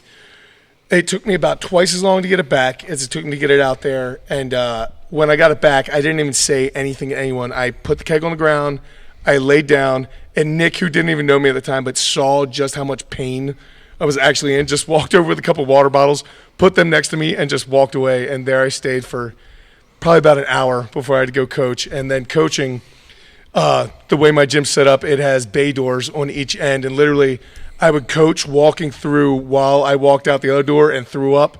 Then I'd walk back through throwing up, so I walked out the other side. And that was one of Uncle Nick's first day. And when he saw that, he was like, this might be a good place for me. So that one was a particularly horrible one. But, yeah, what else you got, man? Dave's man. Dave, what do you got for most intense sets? I'm assuming it involves meadows, probably. No, actually, it was the leg training session that I think I actually stroked out on. It was after this one that all my enablers kind of flipped on me and told me that I can't train legs by myself anymore. Because at the time, I think it was around 2011, I got a hold of John, I think because I wanted help with cutting weight again. Sure. And it was because I already went through the first hip replacement and wanted to get, it was long enough that I can pull my weight down, and told him that, he knew my history, with Berardi when I got down and kind of back and forth type thing. I'm like, I want to just be 250. Like that's a good place to be. I'm like, right. I'd be happy there. I'd be cool there. And, I don't want to do the carb cycling thing because I don't really care that much about trying to maintain muscle. Not saying that carb cycling is better at maintaining muscle. Sure. But I had a lot better result with that, trying to diet down and keep muscle. Absolutely. Working with Justin as opposed to Shelby had a more conservative, approach, which I got way leaner. So there's pros and cons. So Shelby was before this? Justin was first. Okay. All right. Then I had Shelby. So it was Berardi, then Justin. Sure. And then Shelby. And this was me still trying to seek that challenge, Sure. And Justin was more intriguing because it was like, dude, we can blow you the fuck up. Yeah. You got a lot of muscle. And that became a big mental challenge. And the diet was a larger mental challenge because of the way it was set up. And it was the whole lifestyle type of thing. Where with Shelby, it's like, you know what? I don't want to do it like that. Sure. I don't want to have days where I got to eat 12 meals and other days where it's going to be 5. It's just, let's just keep it. Sure. It was still a little bit of carb cycling, but more cardio than Justin for sure. But that was also because I started at a lower calorie count. Sure. To begin with. Absolutely. Where with Justin, my calories are already pretty high because of my work with Berardi. Yep. So the calories were up because that was just about getting me to eat clean when I wasn't used to doing that from being a 308 for so many years. And so when John, into like G-Flux and stuff at that time too. Yeah, and at that time I tried to go back and eat like a bodybuilder when I competed when I was in college, and I'd throw up. I'd throw up. So my body was actually allergic to the healthy food. And that was the conversation I had with Berardi when I called him. I'm like, man, I don't know how exactly to explain this to you, but I think I'm allergic to eating healthy food. My body's repulsed by and chicken that's not fried. Everybody else I told was kind of like cracking up about it. I'm like, no, man, I'm being fucking serious. Like I get through 3 good meals and then I'm yakking all day. And then I go to McDonald's and it's all cool. And I'm like, I don't get this. And he did. He's like, I think I got this. I think I know what it is. No, not really, but it's not a common thing. But I had to get the calories that I needed to stay at the weight that I was competing at least for the last few years. I had to pretty much eat everything in sight, and I don't have a big appetite. No. So then it became, what's the calories per bite in the least amount that I can eat, which ended up just being a bunch of shit. Yeah. So it still had the protein to be able to recover. And I mean, it wasn't total shit, but it was Sure. It's just packaged. it wasn't Better tasting. Yeah, exactly. Everything I ate came in a box or a package. It's just the way it was. And but anyhow, when I got to John, it was I just posted a thing on my Instagram showing the weight loss chart that I was keeping during that. What you'll see on there is I dropped all the way down into the 220s. Yeah. And what people don't understand is once I hit 250, you see a little spike. And that spike was, to me, I was done. I'm like, okay, there's the cheat meal. And he's like, oh, what are you doing? Right. And I'm like, I'm fucking done, man. It's ready for the and he's like, no. He's like, you always rebound because you get a post-diet rebound, Sure. especially if you get under 8%, if you get under a certain percentage of body fat, there's going to be a rebound when you start putting, food back in your system again. And it's very anabolic. So it's a good growth state. So I'm like, fuck yeah, I'm ready for this rebound. Right. We'll get that, do a mini diet, get it back down to 250. So he starts pulling this shit like, man, come here. Because I don't have mirrors in the gym, never have. Yeah. And you take a picture, like, you see right there, man, that's a vein right there in your shoulder. It's almost popping out. 2 more weeks. That's going to really be popping out. I mean, he's like vascular city. Right. So I'm like, I want a fucking shoulder vein. Right. I've never had a shoulder vein. Yeah, I want one that pulsates, man. I was like, fuck yeah, let's do this. And he kept pulling these little tricks every 2 weeks. And then I remember the last 4 weeks before it ended, it was like, man, look at this one. And he took a picture of this phone, and he must have changed the filter or whatever. And he's like, you see those running up through, you got dick veins going up through your abs. So I'm like, veins through my abs? No. He's like, no, look. And I'm like at home and like fucking looking. I'm like, he's like, I tell you what, man, 2 more weeks, you'll be able to see those. And I'm like, oh man, I fucking never had veins in my abs. And you get into this mindset, man, that I got to do this. And then once I did that, I remember that Saturday I got on the scale and it was like 220. And I'm like, no, it was 218. I'm like, fuck this. You're like, I haven't been this since junior high school. You're like, I can't wear medium shirts. I can't. No, it's like, I went in the gym. And I'm like, John, look, all due respect, fuck you. I'm done with this. And then he looked at me and he said, now, how much do you normally gain when you rebound? Just out of curiosity from working with Shelby and Justin and everybody else. How much do you normally gain? I said, 25, 30 pounds. So what do you weigh now? And I'm like, you fucker. Because it would have put me right at 250. Yeah. So it did. It put me right at 250, right on the nose. So he was always a step ahead of me. Yeah. That was the thing with John with the training. He was always a step ahead of me. I was a big fan of his. Like when he used to write for T Nation and stuff and started Precision Nutrition, I soaked up his stuff. I loved his stuff, man. So, this is Meadows that I'm talking about, not Berardi. But right. Yeah, Berardi's still a huge fan of his stuff. Meadows is awesome. Yeah, and so anyhow, I end up 250, and I hold that for 18 months, and then my other hip had to get done, which kind of flew that off.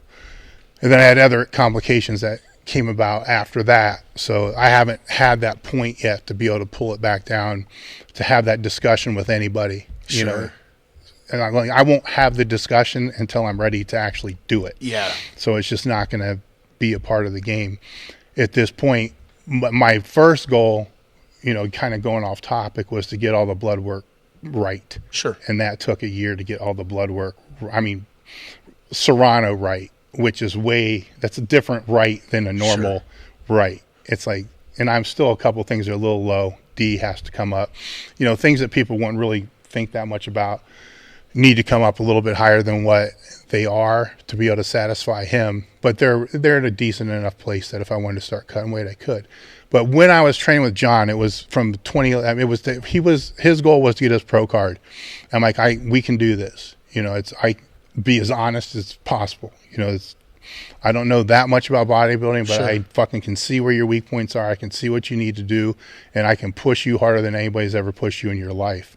So we spent several years building up. Saturday was leg day. It was his hard leg day. Sure. And I fucking love training legs hard. And we built up a work capacity that when he would have people come down to visit, they were fucking either passing out or puking. Yeah. I mean, it was ridiculous, the the work capacity that got built up over that period of time, that I look back now at some of those training sessions, I'm like, I don't know how in the fuck we did this, but I can remember having coolers full of ice bags, you know, to be able to put on the back of our neck and our wrists just between sets, because we were going to pass out.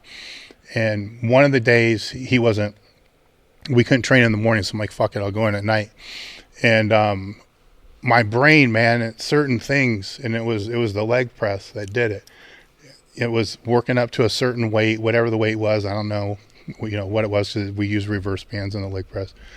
And I'm looking at it, and this shit starts like, can I do 20 with this? I'm like, man, I don't fucking know. What about 30? I'm like, I should be able to do 10. I'm like, why am I fucking even questioning if I can do 30? Right. And now this ping pong starts. Yep. It's like, inside your head, just like, it's like, it's this, now I know this is going to happen. Right. All right. Now what like you made a decision, you crossed into some other territory. And now. I am pissed that I'm even questioning myself. Meanwhile, I don't even know if I can do 5. Right. Right. But it scares you. So you I get to that point where it's like, man, I don't know about this shit. You're trying to trick yourself and play head games. I'm like, well, it's a leg press, so anything really bad happens, I'm not going to fucking die. It's not going to crush me, like the spot pins will catch it. So I do a set of like 50 or some shit like that, which takes forever because I'm pausing at the top and doing whatever I can do, and then get up, and then next thing I know, like, and this is after doing, you know, seated leg curls, leg extensions, lunges, squats, and all this other shit beforehand. I wake up and I'm on the floor, and I'm like, what the fuck? And then I'm like, well, what the hell? I'm like, I'm sweating like crazy. And it wasn't sweat. I pissed myself. I shit myself. So I basically blacked out or knocked myself out. I think I had a fucking stroke or a mini stroke. Definitely some sort of like shock or something. It was somehow I got off of the leg press. I remember that. Got off of that. Ended up on the floor, wake up, and all I can do at this point is fucking just take my shit off, you know, because I'm not going to walk around with shit on the floor's a mess and all this other kind of shit. And I'm like, man, should I keep doing more? And I'm like, man, my head hurts like a motherfucker. And I'm like calling John. I'm like, John, listen, man, I don't know exactly what happened, but I ended up passing out, and I woke up and there's like shit on the floor, and I pissed myself, and my head kind of hurts. I feel bad. If this was you, would you finish your workout, or would you just like call it a day? And I remember him saying, well, what do you have left to do? And it wasn't a big deal. It was like standing leg curls or some shit. Right. And it's like, just do the leg curls and get the hell out of here. And but that next Saturday, you know, I have an intervention where it's like, look, man, you can't do this. You need someone to throw the towel. And we were training with somebody at the time that was a nurse, and she's like, you can't. Yeah. Unless you can control yourself, you can't do this anymore. You got to have somebody be able to back it down, you know, because obviously something happens to you. Yeah. Where your brain just like, when you get under those challenge sets that you certainly don't have the means to control. And so after that one, though, I became a little bit more cautious. Do you remember soreness from that one? Was like soreness really bad, or is that any of the leg stuff that we had? Keep in mind, I was in a nutritional deficit. Sure. Okay, so but we were using any type of, I think at the time it was the Biotest Intra, and then it was his Intra product. I only when I'm really in shape, I only get sore that day. So if I train in the morning, I get sore later that day, and it can be cramping soreness. I mean, bad soreness, but the next day is fine. Yep. I don't have DOMS or any of that kind of always been that way. Yeah. Now, the deeper a nutritional deficit goes, I'll actually stop getting sore, which becomes concerning because I don't know if I'm breaking down the muscle tissue the way that I should. But the Intra, I think, helped with the recovery at the time, because it was in a deficit, and it was a lot of carbohydrate that was kind of going in there. Tastes like angel food cake, if I remember correctly. Yes, where with his bodybuilding type stuff, my legs never really got sore, and I think a lot of that comes down to being a power lifter for so long is I'm muscle fucking everything. I'm not really focusing on using the muscle Sure. like I would if I was doing a different bodybuilding type Absolutely. movement. So over a period of time, we had to remove squats from his training, which allowed me to start to focus more on working the muscle and being able to reduce the weight. Sure. To take the stress, because the other hip was obviously, I knew it was going to have to be replaced, but it started to fire up, and it's like, okay, fuck, this is going to happen soon. I need to go in with every muscle that supports and surround it as strong as I can be. Absolutely. And I need to make sure those muscles are actually being trained and that this isn't just all neural and being pushed through just out of, neuromuscular reasons, central nervous system firing, just muscle efficiency. I need to stop the dragster and bring out the show car, which are two different types. That's how I explain the training is, a power lifter or a strongman is kind of like a dragster. You want everything to fire at one time. Everything. Where, a bodybuilder, you want a show car. You want to be able to open the hood and be able to see all the parts of the engine look really, really good. Sure. Well, if you were to make a dragster into a show car, you need to take it in the shop, pull every fucking piece of that engine apart, clean it, rebuild it, so it looks really, really good. Did you enjoy that process? Your face is awesome. Yeah, I mean, I like the leg stuff, the back stuff, yes. Arm stuff, no. Yeah. Like arm training, I just I've never been an arm guy. It's just not at all. It's always been strength oriented to me. It was I mean, it's not that I hate arms. It's just, to me, having an arm day was just so fucking dumb. It's like, why bother? Like, I'm going to go out there for 15 minutes. It's like stupid as fuck. And but I did. You know what I'm saying? It's because I wanted to see what the result was going to be. So those are the harder days to kind of get through. Well, you have to buy in. And they're so easy, to do a lot of those. Even if it's a circuit or a strip set, it's just biceps. I mean, it's going to burn. Who cares? Sure. It's like leg extensions. It's going to burn. Who cares? That's not the same challenge as trying to do, 30 reps on a leg press with a weight you think you might be able to do for 5. Right. That's a whole nother fucking world. Right. Or standing up with something you've never stood up with before on a squat. That's, to me, that's everything. That's absolutely the high from that it's almost like, like when you miss something, you're obviously upset that you missed it, and it's almost like angry, but you almost have like energy that didn't get expended. Mm-hmm. Like if you go to a squat and like you get like, well, let's not use squat, let's say bench press, right? You get like 3/4 up on the way of bench press, and you don't get to like have that finish, like some of that anger that like people see, or like intensity. It's just that you're like, I still have more that didn't come out. It was supposed to come out. I was supposed to feel good right now. It's not there, But the one thing I will say is, when I did transition from, still trying to train like a power lifter into training like a bodybuilder, my first transition was, it was working with Justin, so it was using something that was more of a DC model, which fit me very well, because before Westside, I was all linear periodization, some block periodization, and I did have a lot of hypertrophy phases, which used HIIT training. Sure. Because of time, and because I enjoyed it, because it was hard. Yep. In a different way. And then the training density was very high, for a short period of time, and I had better progress. Now John Meadow, the high volume work with John, that worked very well for me as well, but I never went that high a volume before in my life. So it was really high volume. So there's that middle ground didn't really work well for me. What I did though is I made sure I did no exercise that I knew how strong I would be at. So it's like, I'm not fucking floor pressing. All right. It's like no floor presses, no bench presses. Anything I know, I have to like, okay, we're going to do fucking machine presses, then we're going to put a band on it, and then maybe a chain, because I have no idea if this is even good. Yeah.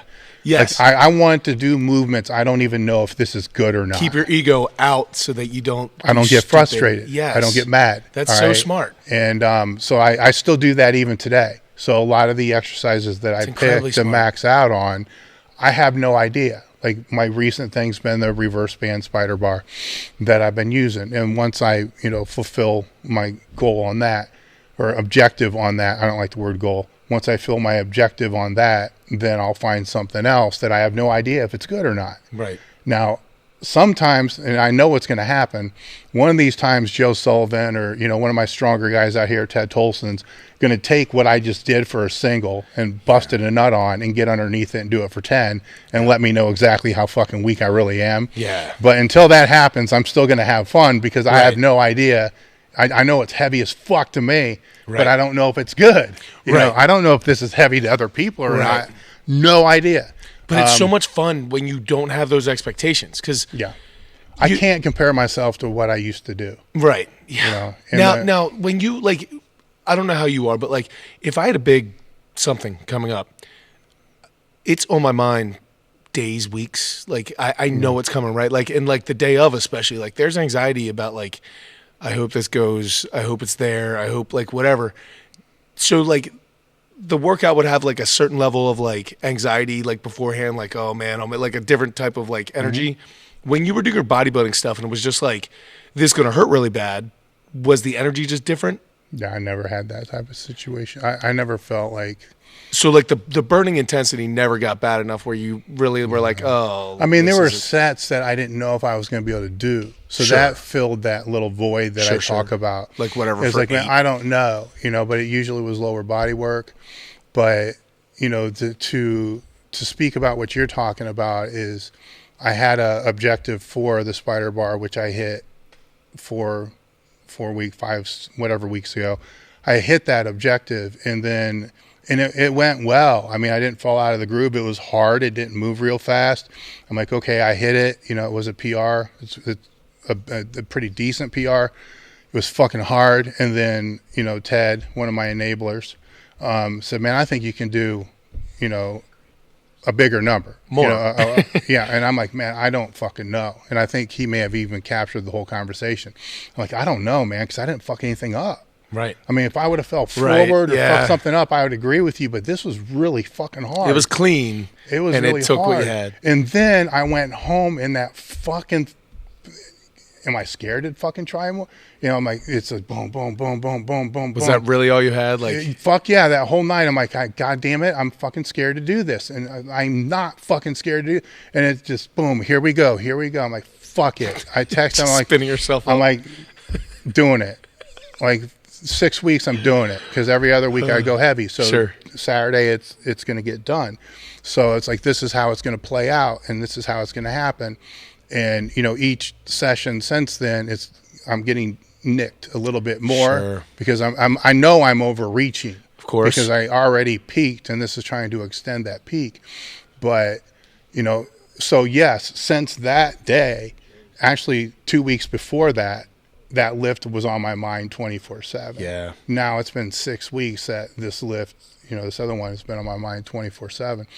And it's always there. Yeah. It never shuts off. No. It just dims so I can get my work done and do other things, but Yep. it doesn't shut off. it's like a meeting with destiny that you Yes. know is coming. Now, when it's done, it will shut off. Yep. And then I won't put anything back in its place until the holidays are over. Sure. Because I'm coming into the busy season. I can't have anything back in its Sure. place. All right, which makes training very difficult to manage because there's no purpose. Yes. Then it's hard to get in because you're like, what am I doing this for? You know what I Yes, mean? it's really, really hard. Did you find that during bodybuilding, or was like seeing a new vein in 2 weeks? Was that motivating enough? No, it was because the frequency was so high. Because Oh. the training there was so much training that every day was almost a training session. Sure.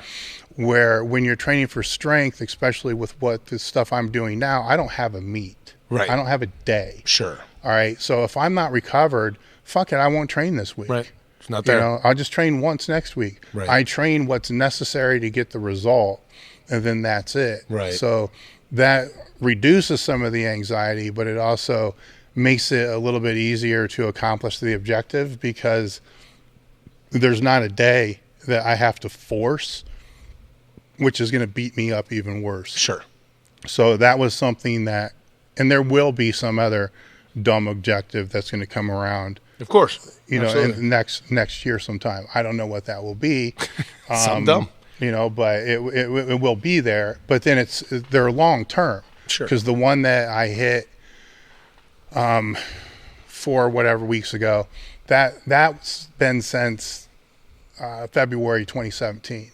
You know, that was established after I came out of surgery for my second hip. Sure. That's when that got set. So that was a 2-year thing. So it's going to take me some time to sit down and process on what's going to take 2 years. Sure. You know, Yeah. and I'm not going to sit here and lie. You know, I'm looking at that, you know, chart of the weight loss, and that's 9 months. I mean, for me to take my weight down, you know, there's 2 ways to do it. You can either starve it down and put the muscle back on later, you know, which, you know, J.M. Blakely was classic for doing. Lose it all in a month, just put all the muscle back on in the next 2, or take it off slow.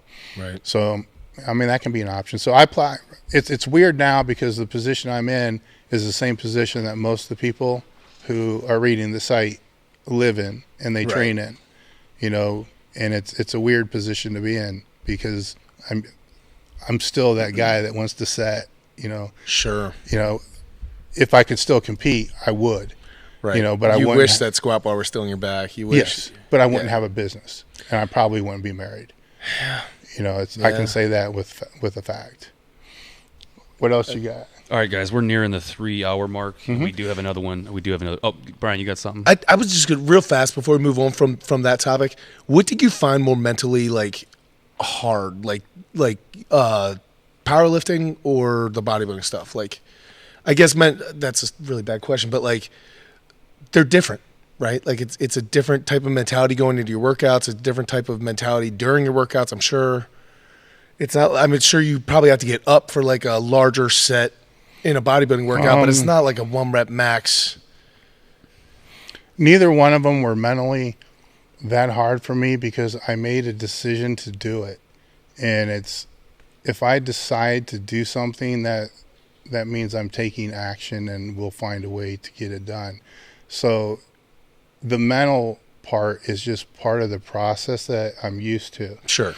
What would be mentally hard for me would be probably doing like one of your workouts because I wouldn't like that type of training. It's just different. Right. So that would be mentally hard because that wouldn't be something I would decide to do. Right. All right. But now if I decided to do that, it's like I'm going to train this way for 12 weeks. You buy it wouldn't be mentally hard. It would be physically hard. Sure.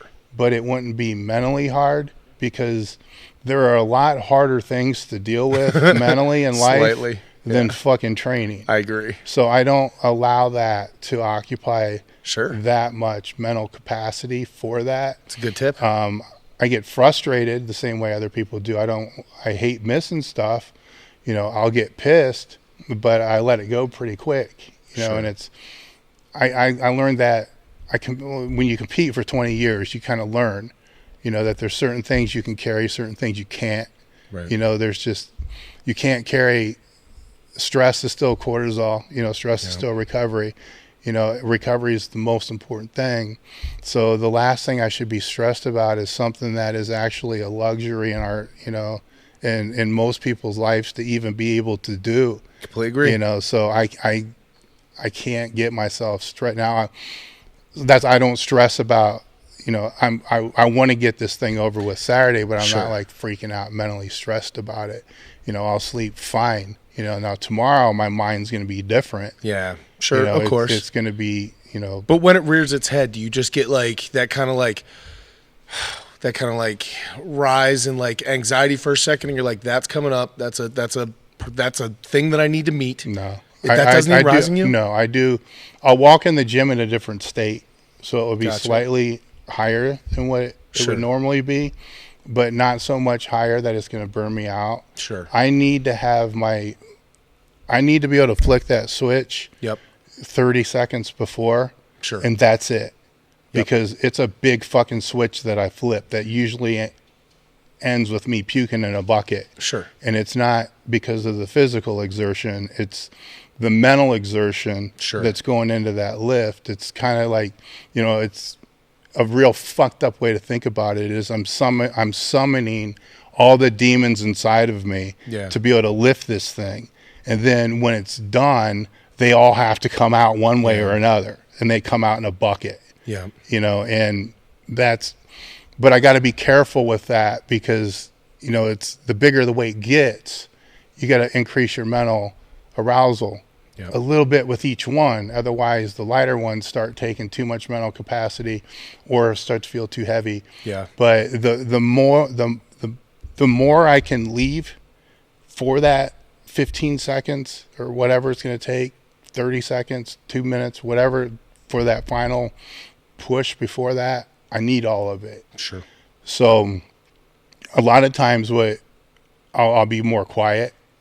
You know, I won't be fucking around as much in the gym. I won't be purposely trying to piss other people off in the gym. Like the ones I have some I train with, I purposely try to piss off, you know, to get them where they need to be. Sure. You know, a lot of that won't typically happen the way it normally You'll be a will little happen. bit more It's internally. all internally focused on that, but it's not, you know, it's not like I'm listening to fucking Pantera on my way to the gym or anything like that, or even just it's a normal day. Going to do what needs to be done, and as long as I approach it that way, the success is higher. If I let all that stuff hit me beforehand, I mentally burn out my adrenal glands. Sure. And then when I need those to turn on at a higher, you know, rate than I've had for a long time, it's not there. Sure. Because I was fucking banging my head to Pantera driving to the gym. Right. You know, come on, it's dumb. Right. You know, and it's not very efficient. No, it's terrible. And it's, you know, it's why I try to avoid pre-workouts and all that other kind of shit. I try to avoid all that because mentally I'll be there. Yes. You know, I don't need anything that's going to throw me over the top. Yep. You know. Now, as far as like, because I will get anxiety, like timeout, my whole life. Like if I was coming up on like a jiu-jitsu competition or like a fight or like a big lift or something, like in my head when it would come out like a couple weeks, I'm just like, or a competition even for strongman. Like I know powerlifters tend to compete more, which competing definitely helps, like the endurance. But like I'll think about it, and I'm like, and it'll just pass. But like when it comes to the forefront, I'm kind of an anxious guy anyway. But like it'll rise and it'll fall. Were you ever like that before? Have you always kind of been like a? When I was in high school, I went through a flotation tank visualization and mental. I was part of a research project. It was from the University of Toledo. And so I was taught how to visualize. Sure. And it was for sports psychology department that was up there and using the flotation tanks for that. So probably before that, but after that, you know, there was a time where I was visualizing every training session at least 2 or 3 times before doing it. Then I realized I really don't even need to do that because it's just training. Right. You know, there's no real reason to be able to do that.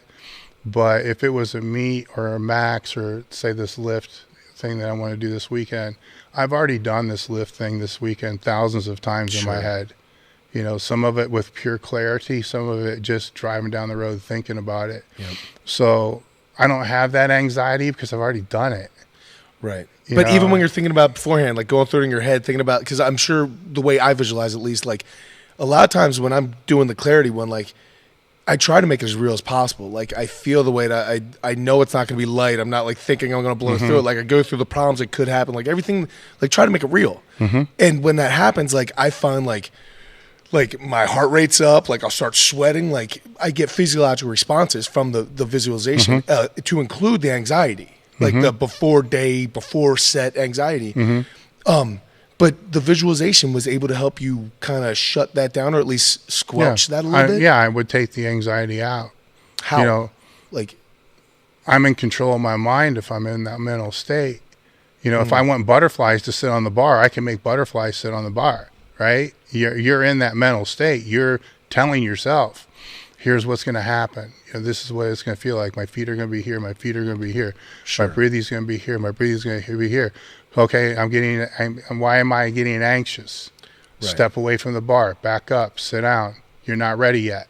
You see what I'm saying? So Yeah, you yeah. can control that. Gotcha. You see what I'm saying? So It's fascinating. Yeah, what you're doing is you're going through the process, but you're not going through the pivot that obviously you can't do in a meet, Yes. but you can do when you're visualizing. Sure. All right. So you take it and you embrace it, right? So yes, you embrace it, but if you don't want it, you can always take it out. Right. Okay, let's stop. Let's sit down. Anxiety's gone now. Let's get back up again. Let's get under the bar. Still need the heart rate elevated, but we want it elevated without the anxiety. Right. No doubt. No doubt. You know what I'm saying? You Right. change your cueing, you change your mental checklist that you're going through, and then you get underneath it, fucking anxious. Okay, set back, set it down. You know, maybe you go through several sessions where Trying you to never, figure out why I'm anxious Yeah. instead of several sessions, you may never squat the bar. right. But if you can get underneath it one time mentally and everything's rock solid, right? And it's right before you stand up, anxiety hits. Compared to the anxiety hitting as you're walking up to the bar, huge progression from a mental standpoint from one visualization session. Yes. You see what I'm saying? Yes. Huge. I wish we did 3 hours on this. Like I do. This is so fascinating to me. Like it really is. And hearing like how you go about it. Like it's one thing to like read a book about like, sports performance and stuff, but to actually hear you and be able to be like, no, stop. Like what do you mean? Like that's fascinating. That's the power of being able to visualization is you Absolutely. own it. Okay? Yeah. It's See, I do a lot of visual, and I believe in it. I love it. But like to say that I don't get anxiety or I can control my emotions in my visualization, they definitely take me over. Like, Yeah. I definitely get nervous when I think about. You know what I mean? you're not owning it. No. I'm Okay. not. Yeah. So let's take this back and let's say that you were a sniper. Sure. Okay. They can't have anxiety.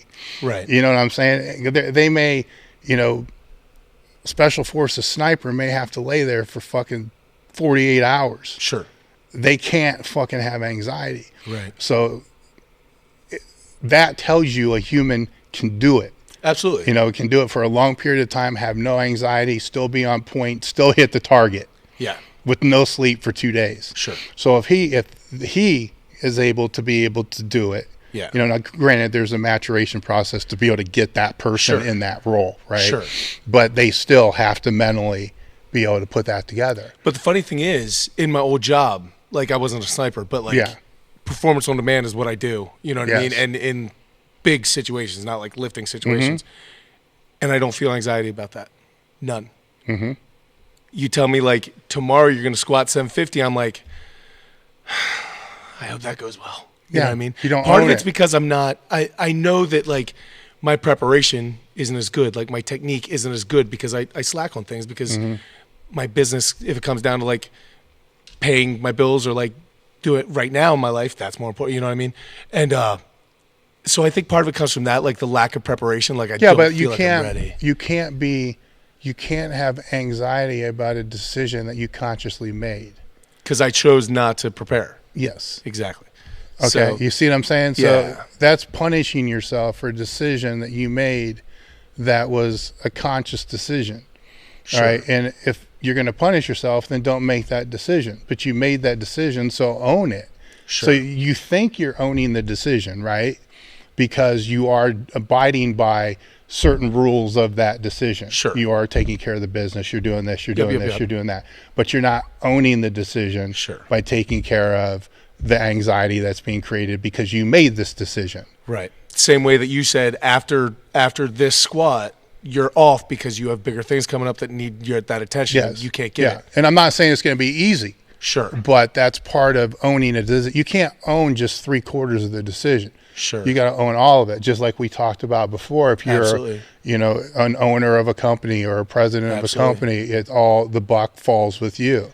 And everything So- costs something. So maybe I have a little bit too much on my plate and I'm not fully buying into that thing. And that's why I have the anxiety. Yes. And maybe I need to be like, take some step back from something else and be like, if you care about it, to give it what it deserves. It could be. I mean, we're using the word anxiety loosely here. Sure. It's also a medical condition. So Sure. we, Yeah. Well, I have medical yeah. anxiety, so that could be a situation there where sure.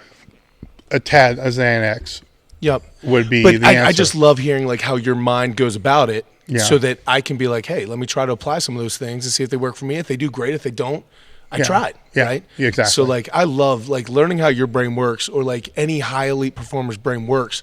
Like, I'm all ears, because I'm like, there's got to be something, like whether I'm a checkers player or a lifter or a race car driver, learning how your brain goes into a big lift is going to directly affect, those principles will directly affect whatever I'm trying to be a great performer at. You know what I mean?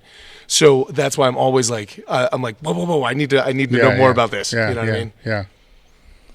What do you All have? right, guys, we only got like 5 minutes left, so we'll try to kind of rip through these in a rapid fire format. Yeah, that's fine. This one has been asked a couple times, so we'll knock this one out quick. But how would you program for a firefighter that works a schedule of 48 hours straight on duty and then 96 hours straight off duty That's all to the you. best of your ability?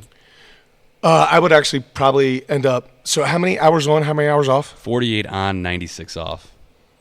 So I think that's 2 days on, 4 days off. Yeah, I mean, I probably fit at least one training session in when you're doing your firefighting stuff, and then the rest of the time, I don't personally, I don't think that's that bad of a schedule. I know people are probably going to hate me now, but like my old schedule was horrible compared to that, and I was still able to get 4 times a week, every week, being in different countries, being in hotel gyms, doing stuff like that. So like, if you typically, if you're at a firehouse, you have access to some sort of weights at the firehouse. You can get something dumb done there. Might not be what you want, but you can get something done. And then you have 4 days off during the week. I haven't had 4 days off in years. Like, you can get a lot done in 4 days. So I would highly recommend, like we talked about giant sets a little bit. There's a entire other video that's going to come out about it, but training like an athlete that's not really specific for anything, but like being able to be strong, being able to carry things, being able to like throw things, the stuff that's going to require for your job, without forgetting the basics of like squat, deadlift, bench, and overhead press. You can't really go wrong, but make sure you're training your conditioning, because that's going to work your mindset. And something like firefighting, I'm sure you're going to run into different situations. It's going to kick your parasympathetic nervous system up. You're going to hit some like fight or flight situations where you're going to be absolutely exhausted for no other reason than you got like hyped up. And you're going to have to be able to train through that, because it's about performance on demand, not performance when you want to do it. So definitely work the conditioning and build that mental side, because it's going to end up mattering. And if you're going to save my mom, I want you to be able to do it. So, so work, you know what I mean? Okay. This one I think you guys already touched upon, but see if this can be kind of a quick one if possible. So it's, what is the best way to deal with the crushing effect of long-term injury and illness? Just from like a 2 to 4 sentence answer each. Or if you guys think we already covered it. Just want to make sure I ask all of you. Will you say that one more time? Yeah, ask that again. So what is the best way to deal with the crushing effect of long-term injury/illness? I got one. One step at a time. You know, how do you eat an elephant? One bite at a time. When you start over at 0. It's 1 pound at a time. It's 1 session at a time, 1 rep at a time, 1 set. When I was really dark with the sickness, and honestly, eating a bullet sounded a lot better than living tomorrow, it was about 1 second at a time, 1 thought at a time, 1 decision at a time. That's the only way things get done. It's so stupid to say like journey of 1,000 miles is 1 step, but that's literally how everything gets done. And no matter whether it's the biggest deal in the world or the smallest deal in the world, it's always about just taking the proper steps and making the correct decisions over and over again, long enough until you get to where you want to be. Yeah, I would say that's a good answer. Okay, ding, ding, ding. How would you ease into weightlifting after breaking your foot? Broke my foot 4 weeks ago, and I will most likely be medically cleared in 2 weeks. Been doing upper body work for 3 times a week in the meantime. Talk to your doctor. Yeah. No, that counts as an answer. Yeah, I mean, that's a physical therapist, but I mean, there's some basic rules and guidelines that kind of fit all this. You know, if don't do what hurts. If something hurts, don't do it. I mean, this needs to be said because people don't fucking listen. So don't do what hurts. kind of that simple. And there are more things that you can do than you can't.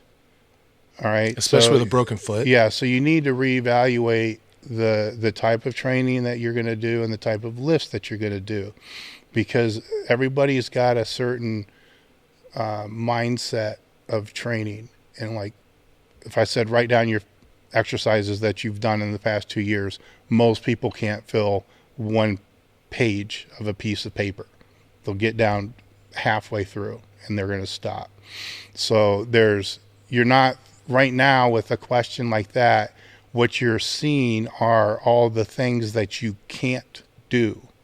The squat, overhead press, things like that. What you're not looking for are the things that you can. So change your mindset to the things that you can do, that you can do safely, and then, of course, run it by your doctor. But, I mean, if you're run through that checklist, you're going to find some things pretty easily. With straps and specialty bars and everything else, man, there's no reason why you can't train with a broken foot. Okay. Do you guys focus on getting potassium and sodium in the day? If so, how important are those in strength sports? Again, these are 2 to 4 sentences. I don't eat food all day long because I can't hold it down. I drink as much as I can. A lot of my calories come from milk, and then late at night I pound as many calories as I possibly can until I wake up at 3 a.m. So my nutrition has absolutely no bearing on anyone's conversation. I think when you're talking about, electrolytes, and you're talking about, vitamins and minerals that have a direct impact and directly affect the function of the heart, that if you're going to start supplementing those to any high degree whatsoever, you most definitely should have a conversation with your doctor, because you start fucking around with high doses of any of the things that are responsible for the way that your heart functions and works.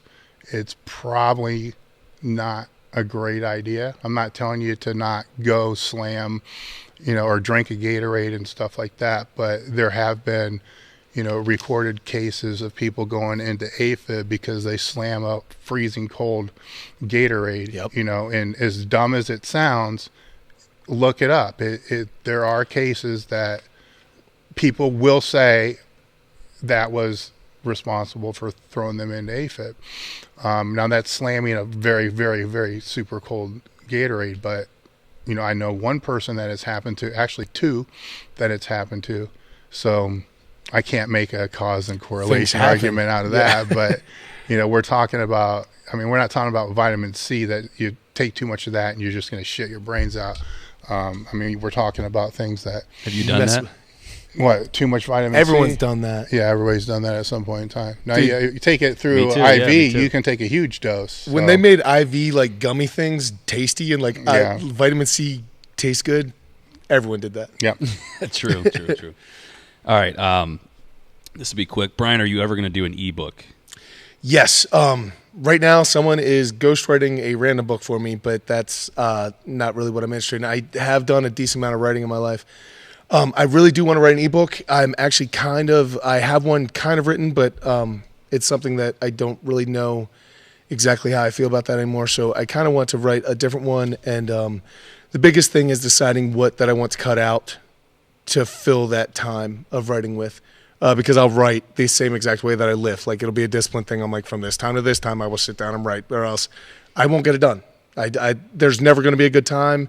There's never going to be a convenient thing. So I just need to look at it and go, I don't want this in my life anymore, and I want to replace that with an ebook, and that's what I'm going to do. But I'm super, super excited to kind of look at some of those options.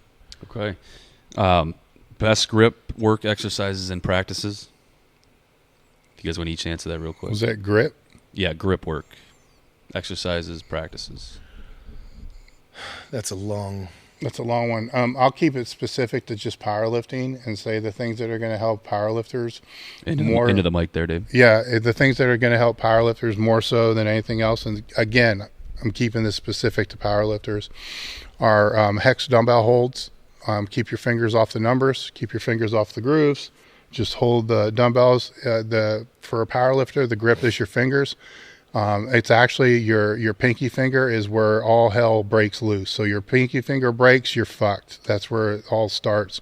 So the stronger your pinky finger can be, the better it's going to be. So binder clips are something that Ed Cohn told me about many, many years ago. Just the black binder clips. If you can shut those with your fingers and your thumb, and if your hand's not so fat that you can touch your thumb to your pinky finger, then you're not going to be able to use a very strong binder clip.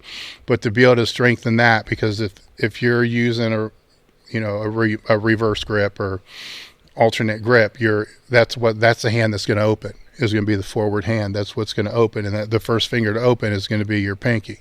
And it's usually going to open because it's dragging up your leg, or it's going to open because it's the weakest of the fingers on the hand. So that's all I got for the powerlifters. It's pretty simple from that.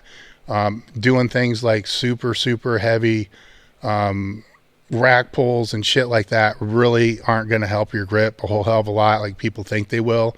I think if you're going to do those and you put straps on and you really overload, it can strengthen the shit out of your upper back, which is another story, but it's not going to really help the grip. Strongman is really where the grip comes in, so you can take it from there. I will agree with everything you said, especially about the pinky. A lot of times a strongman, you need to work your thumb a lot too, because a lot of people have a crush grip. They can hold onto a barbell, but if it gets a little bit wider, like an axle or something fatter, they don't have like a pinch grip. You know what I mean? Like a lobster pinch. And so working your thumb absolutely works there. Something like a farmer's carry is a huge thing that most people can do in their own gym, either with heavy dumbbells or a trap bar or something like that. They can get away with it.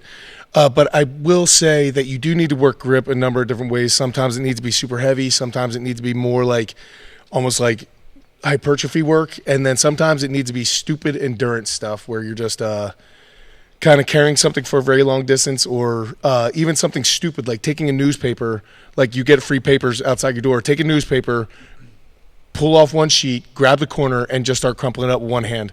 Get all the way down the bottom, squeeze as hard as possible, grab the next sheet with the other hand.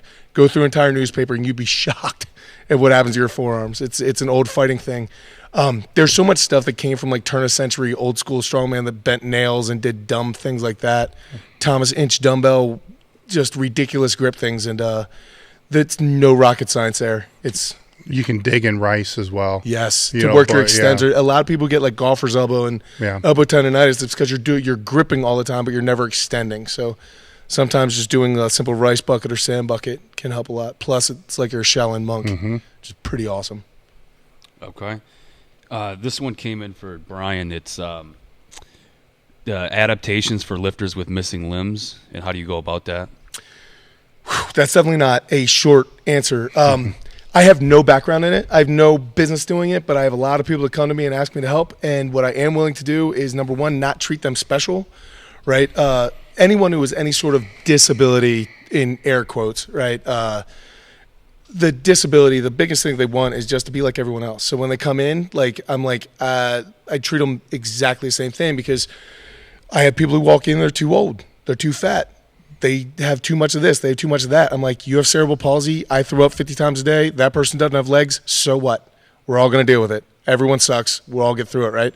And so literally, one of the first people, his name was Zabi Osa, and he came in and he did not have part of his arm, like it was like he was basically down to his elbow, and the other hand, he was born, it was kind of like he was kind of, it wasn't fully developed, right? And so I'd never worked with an adaptive person, and I walked in, shook his hand, realized I didn't have full hand in my hand. I was like, hey guys, go get warmed up. I'll be right with you. And I got to take care of some paperwork. I turn around and my mind's spinning going, what the heck am I going to do? Like I'm not prepared for this, right?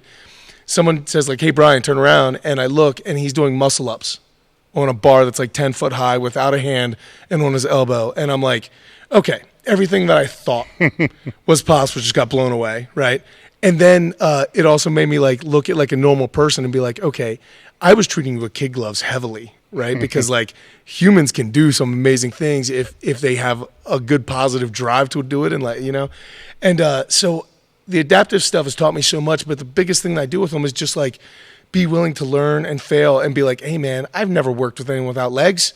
Like But if you're willing to trust me and we'll work it out, we'll figure it out. Like, we'll try different things. We're going to fail. I'm going to look stupid. You're going to look stupid, but we'll work it out. And that's led me to a guy who came second in worlds without any legs. Another guy who is like a competitive CrossFit athlete, opened his own gym in Spain. It's been a really cool opportunity, but really, like I said before, like, I'm not the greatest coach. I'm not the greatest lifter, but I kind of foster an environment that brings people better than me to it. And then I'm just lucky enough to kind of hang on for the ride, you know? Yeah. All right, Dave, I'm assuming you haven't trained anybody like that. I think if you're in it long enough, everybody does. And the most important thing that he said is you need to look at what their abilities are and not the disabilities. Again, going back to kind of what I said earlier, you can't look at what they can't do. You got to look at what they can. Yep. And that's always more extensive than you think it is. And they'll tell you if you ask. You know, if you just try to make this assumption like I'm smarter than what they are and I know what they can do more than what they do, then you're falsely misleading yourself. They've been dealing with it. They've been dealing with it. And, you know, if you open that communication up to be able to work with them, there's a lot of stuff. They'll teach you more than you're going to teach them. 1,000%. I'll tell you that. All right, we're just roll through the last couple ones here. What's the most impressive feat of strength each of you have achieved that personally was impressive to each of you?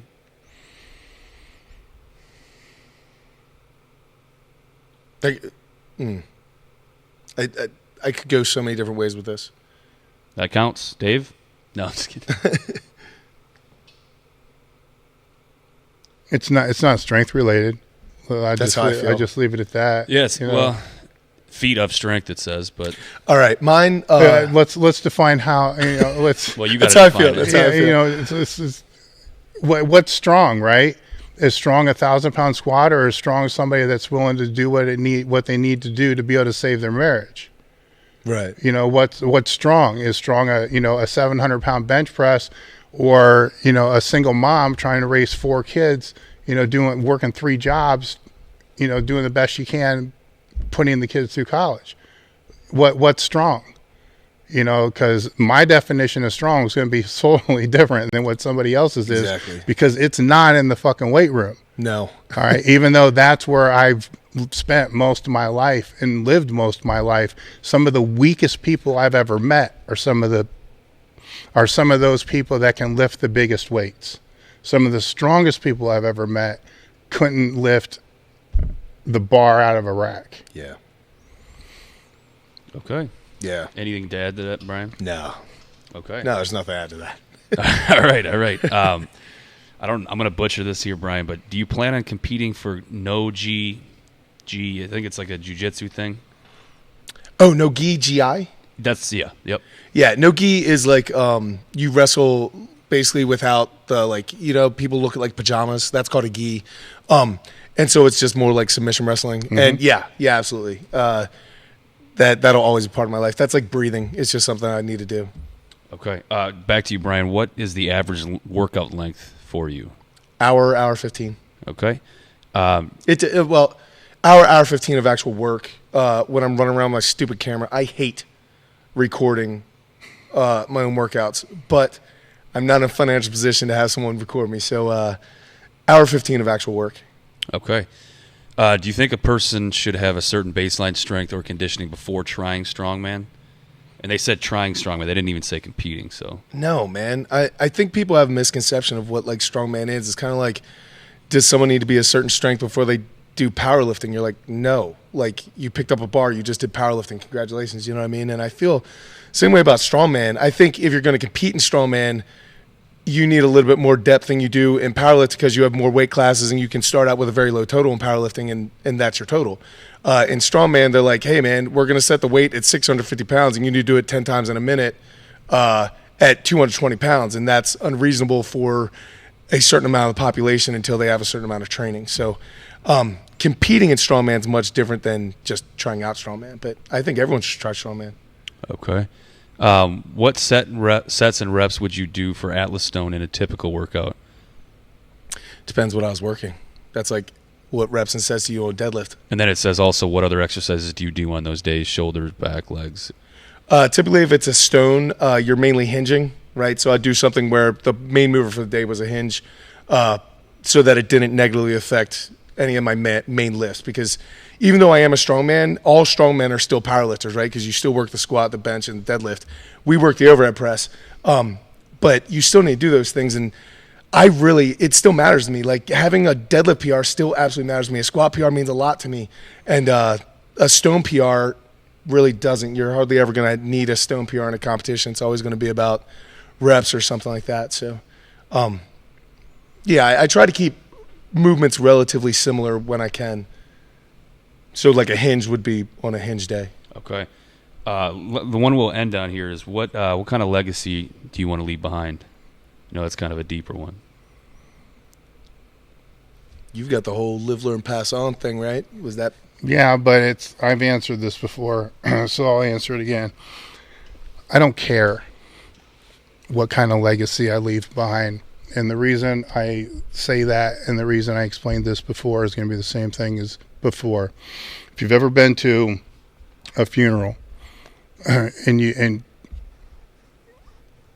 you're going to notice there's different layers of people, right? There's a few people that are up by the coffin who are devastated, right? And then there's a couple people back, all right? So like front row chairs. Let's just forget the funeral. Let's just say a wake. Sure. All right. That's a better example. Yeah. So the wake. So they're sitting there and they're basically there, first remove family members, stuff like that.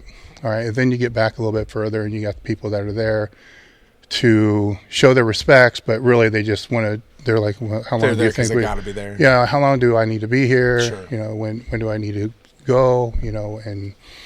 And then there's all those people that never came, okay, right. That were not there. So now let's think about that for a minute.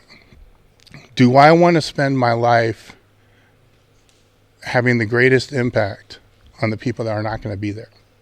Do I want to spend my life having the greatest impact on the people that are going to be worried too much about when can I leave and where are we going to go to dinner?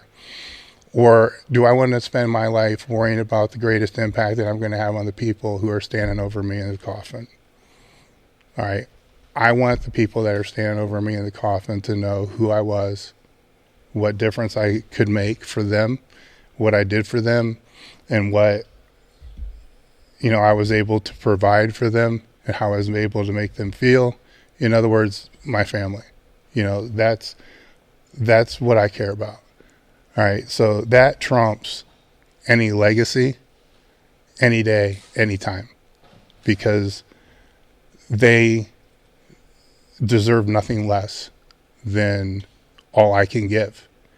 You see what I'm saying? That's Absolutely. Not saying that all these other people aren't important and that I fully believe in giving back and helping, and, there's nobody that's going to debate that concept in any way whatsoever.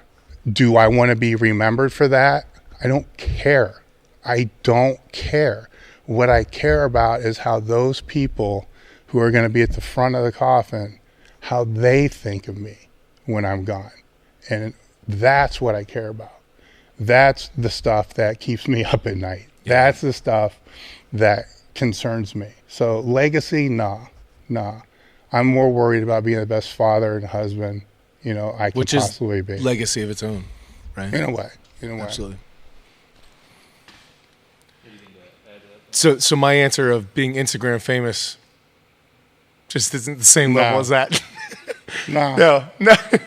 No. I honestly can't say anything better than what you just said, man. Like that was awesome. Yeah, I don't.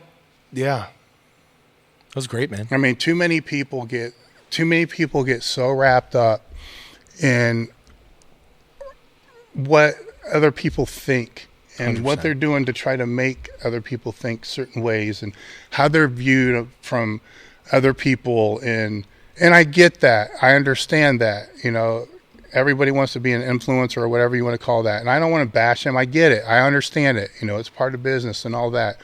But is that really what you want to be remembered for if you Right. have a wife and kids? Sure.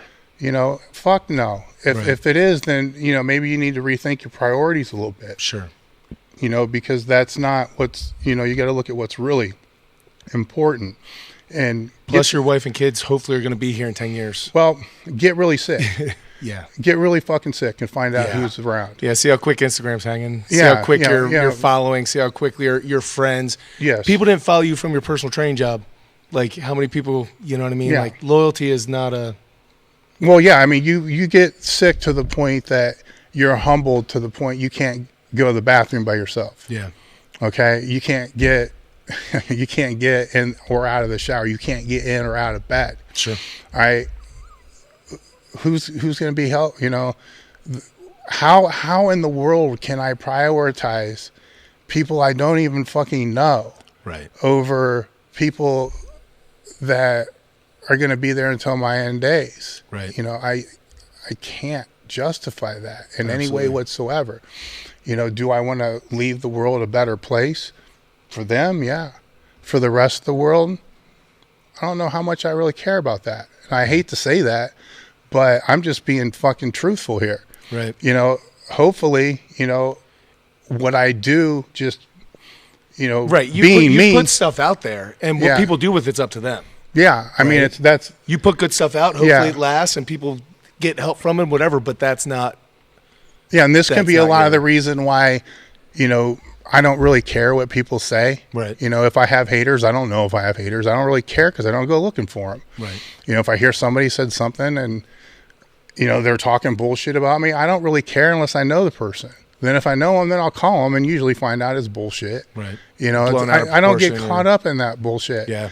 You know, because it doesn't matter because it all goes back to, you know, my wake. Sure. You know, and if I do start getting caught up in that narrative, you know, that false narrative, I take it right back to my wake. Yeah. I'm like, is this really, are these people really going to fucking matter? That's like your perspective is take it Yes. back to the wake. Find Yeah. like Yeah. that's your line in the sand. Who really matters? Absolutely. You know, and then there it is. It's like, okay, this doesn't really matter. Yeah. This does not, first off, do I have control or do I not have control? Right. And then does it matter or does it not matter? Sure. You know, and then you kind of, you know, decipher it down from there. But legacy is the last fucking thing because how many great people, I mean, people have made a huge difference in this world that has changed the world. Okay. Steve Jobs, Sure. Throw him out there. Give it 100 years. How many people are going to be talking about him? Right. How often do you hear him talked about now? Right. All right. So I'm not saying that he didn't make a difference in this world. Right. You know, he did, but I'll tell you the people that still fucking think about him every single day, and that would be His family. his immediate family. Yeah.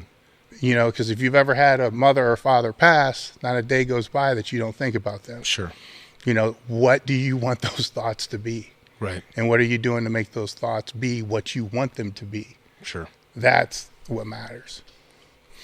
We'll cut it there, guys. Thank you. Right on. Yeah.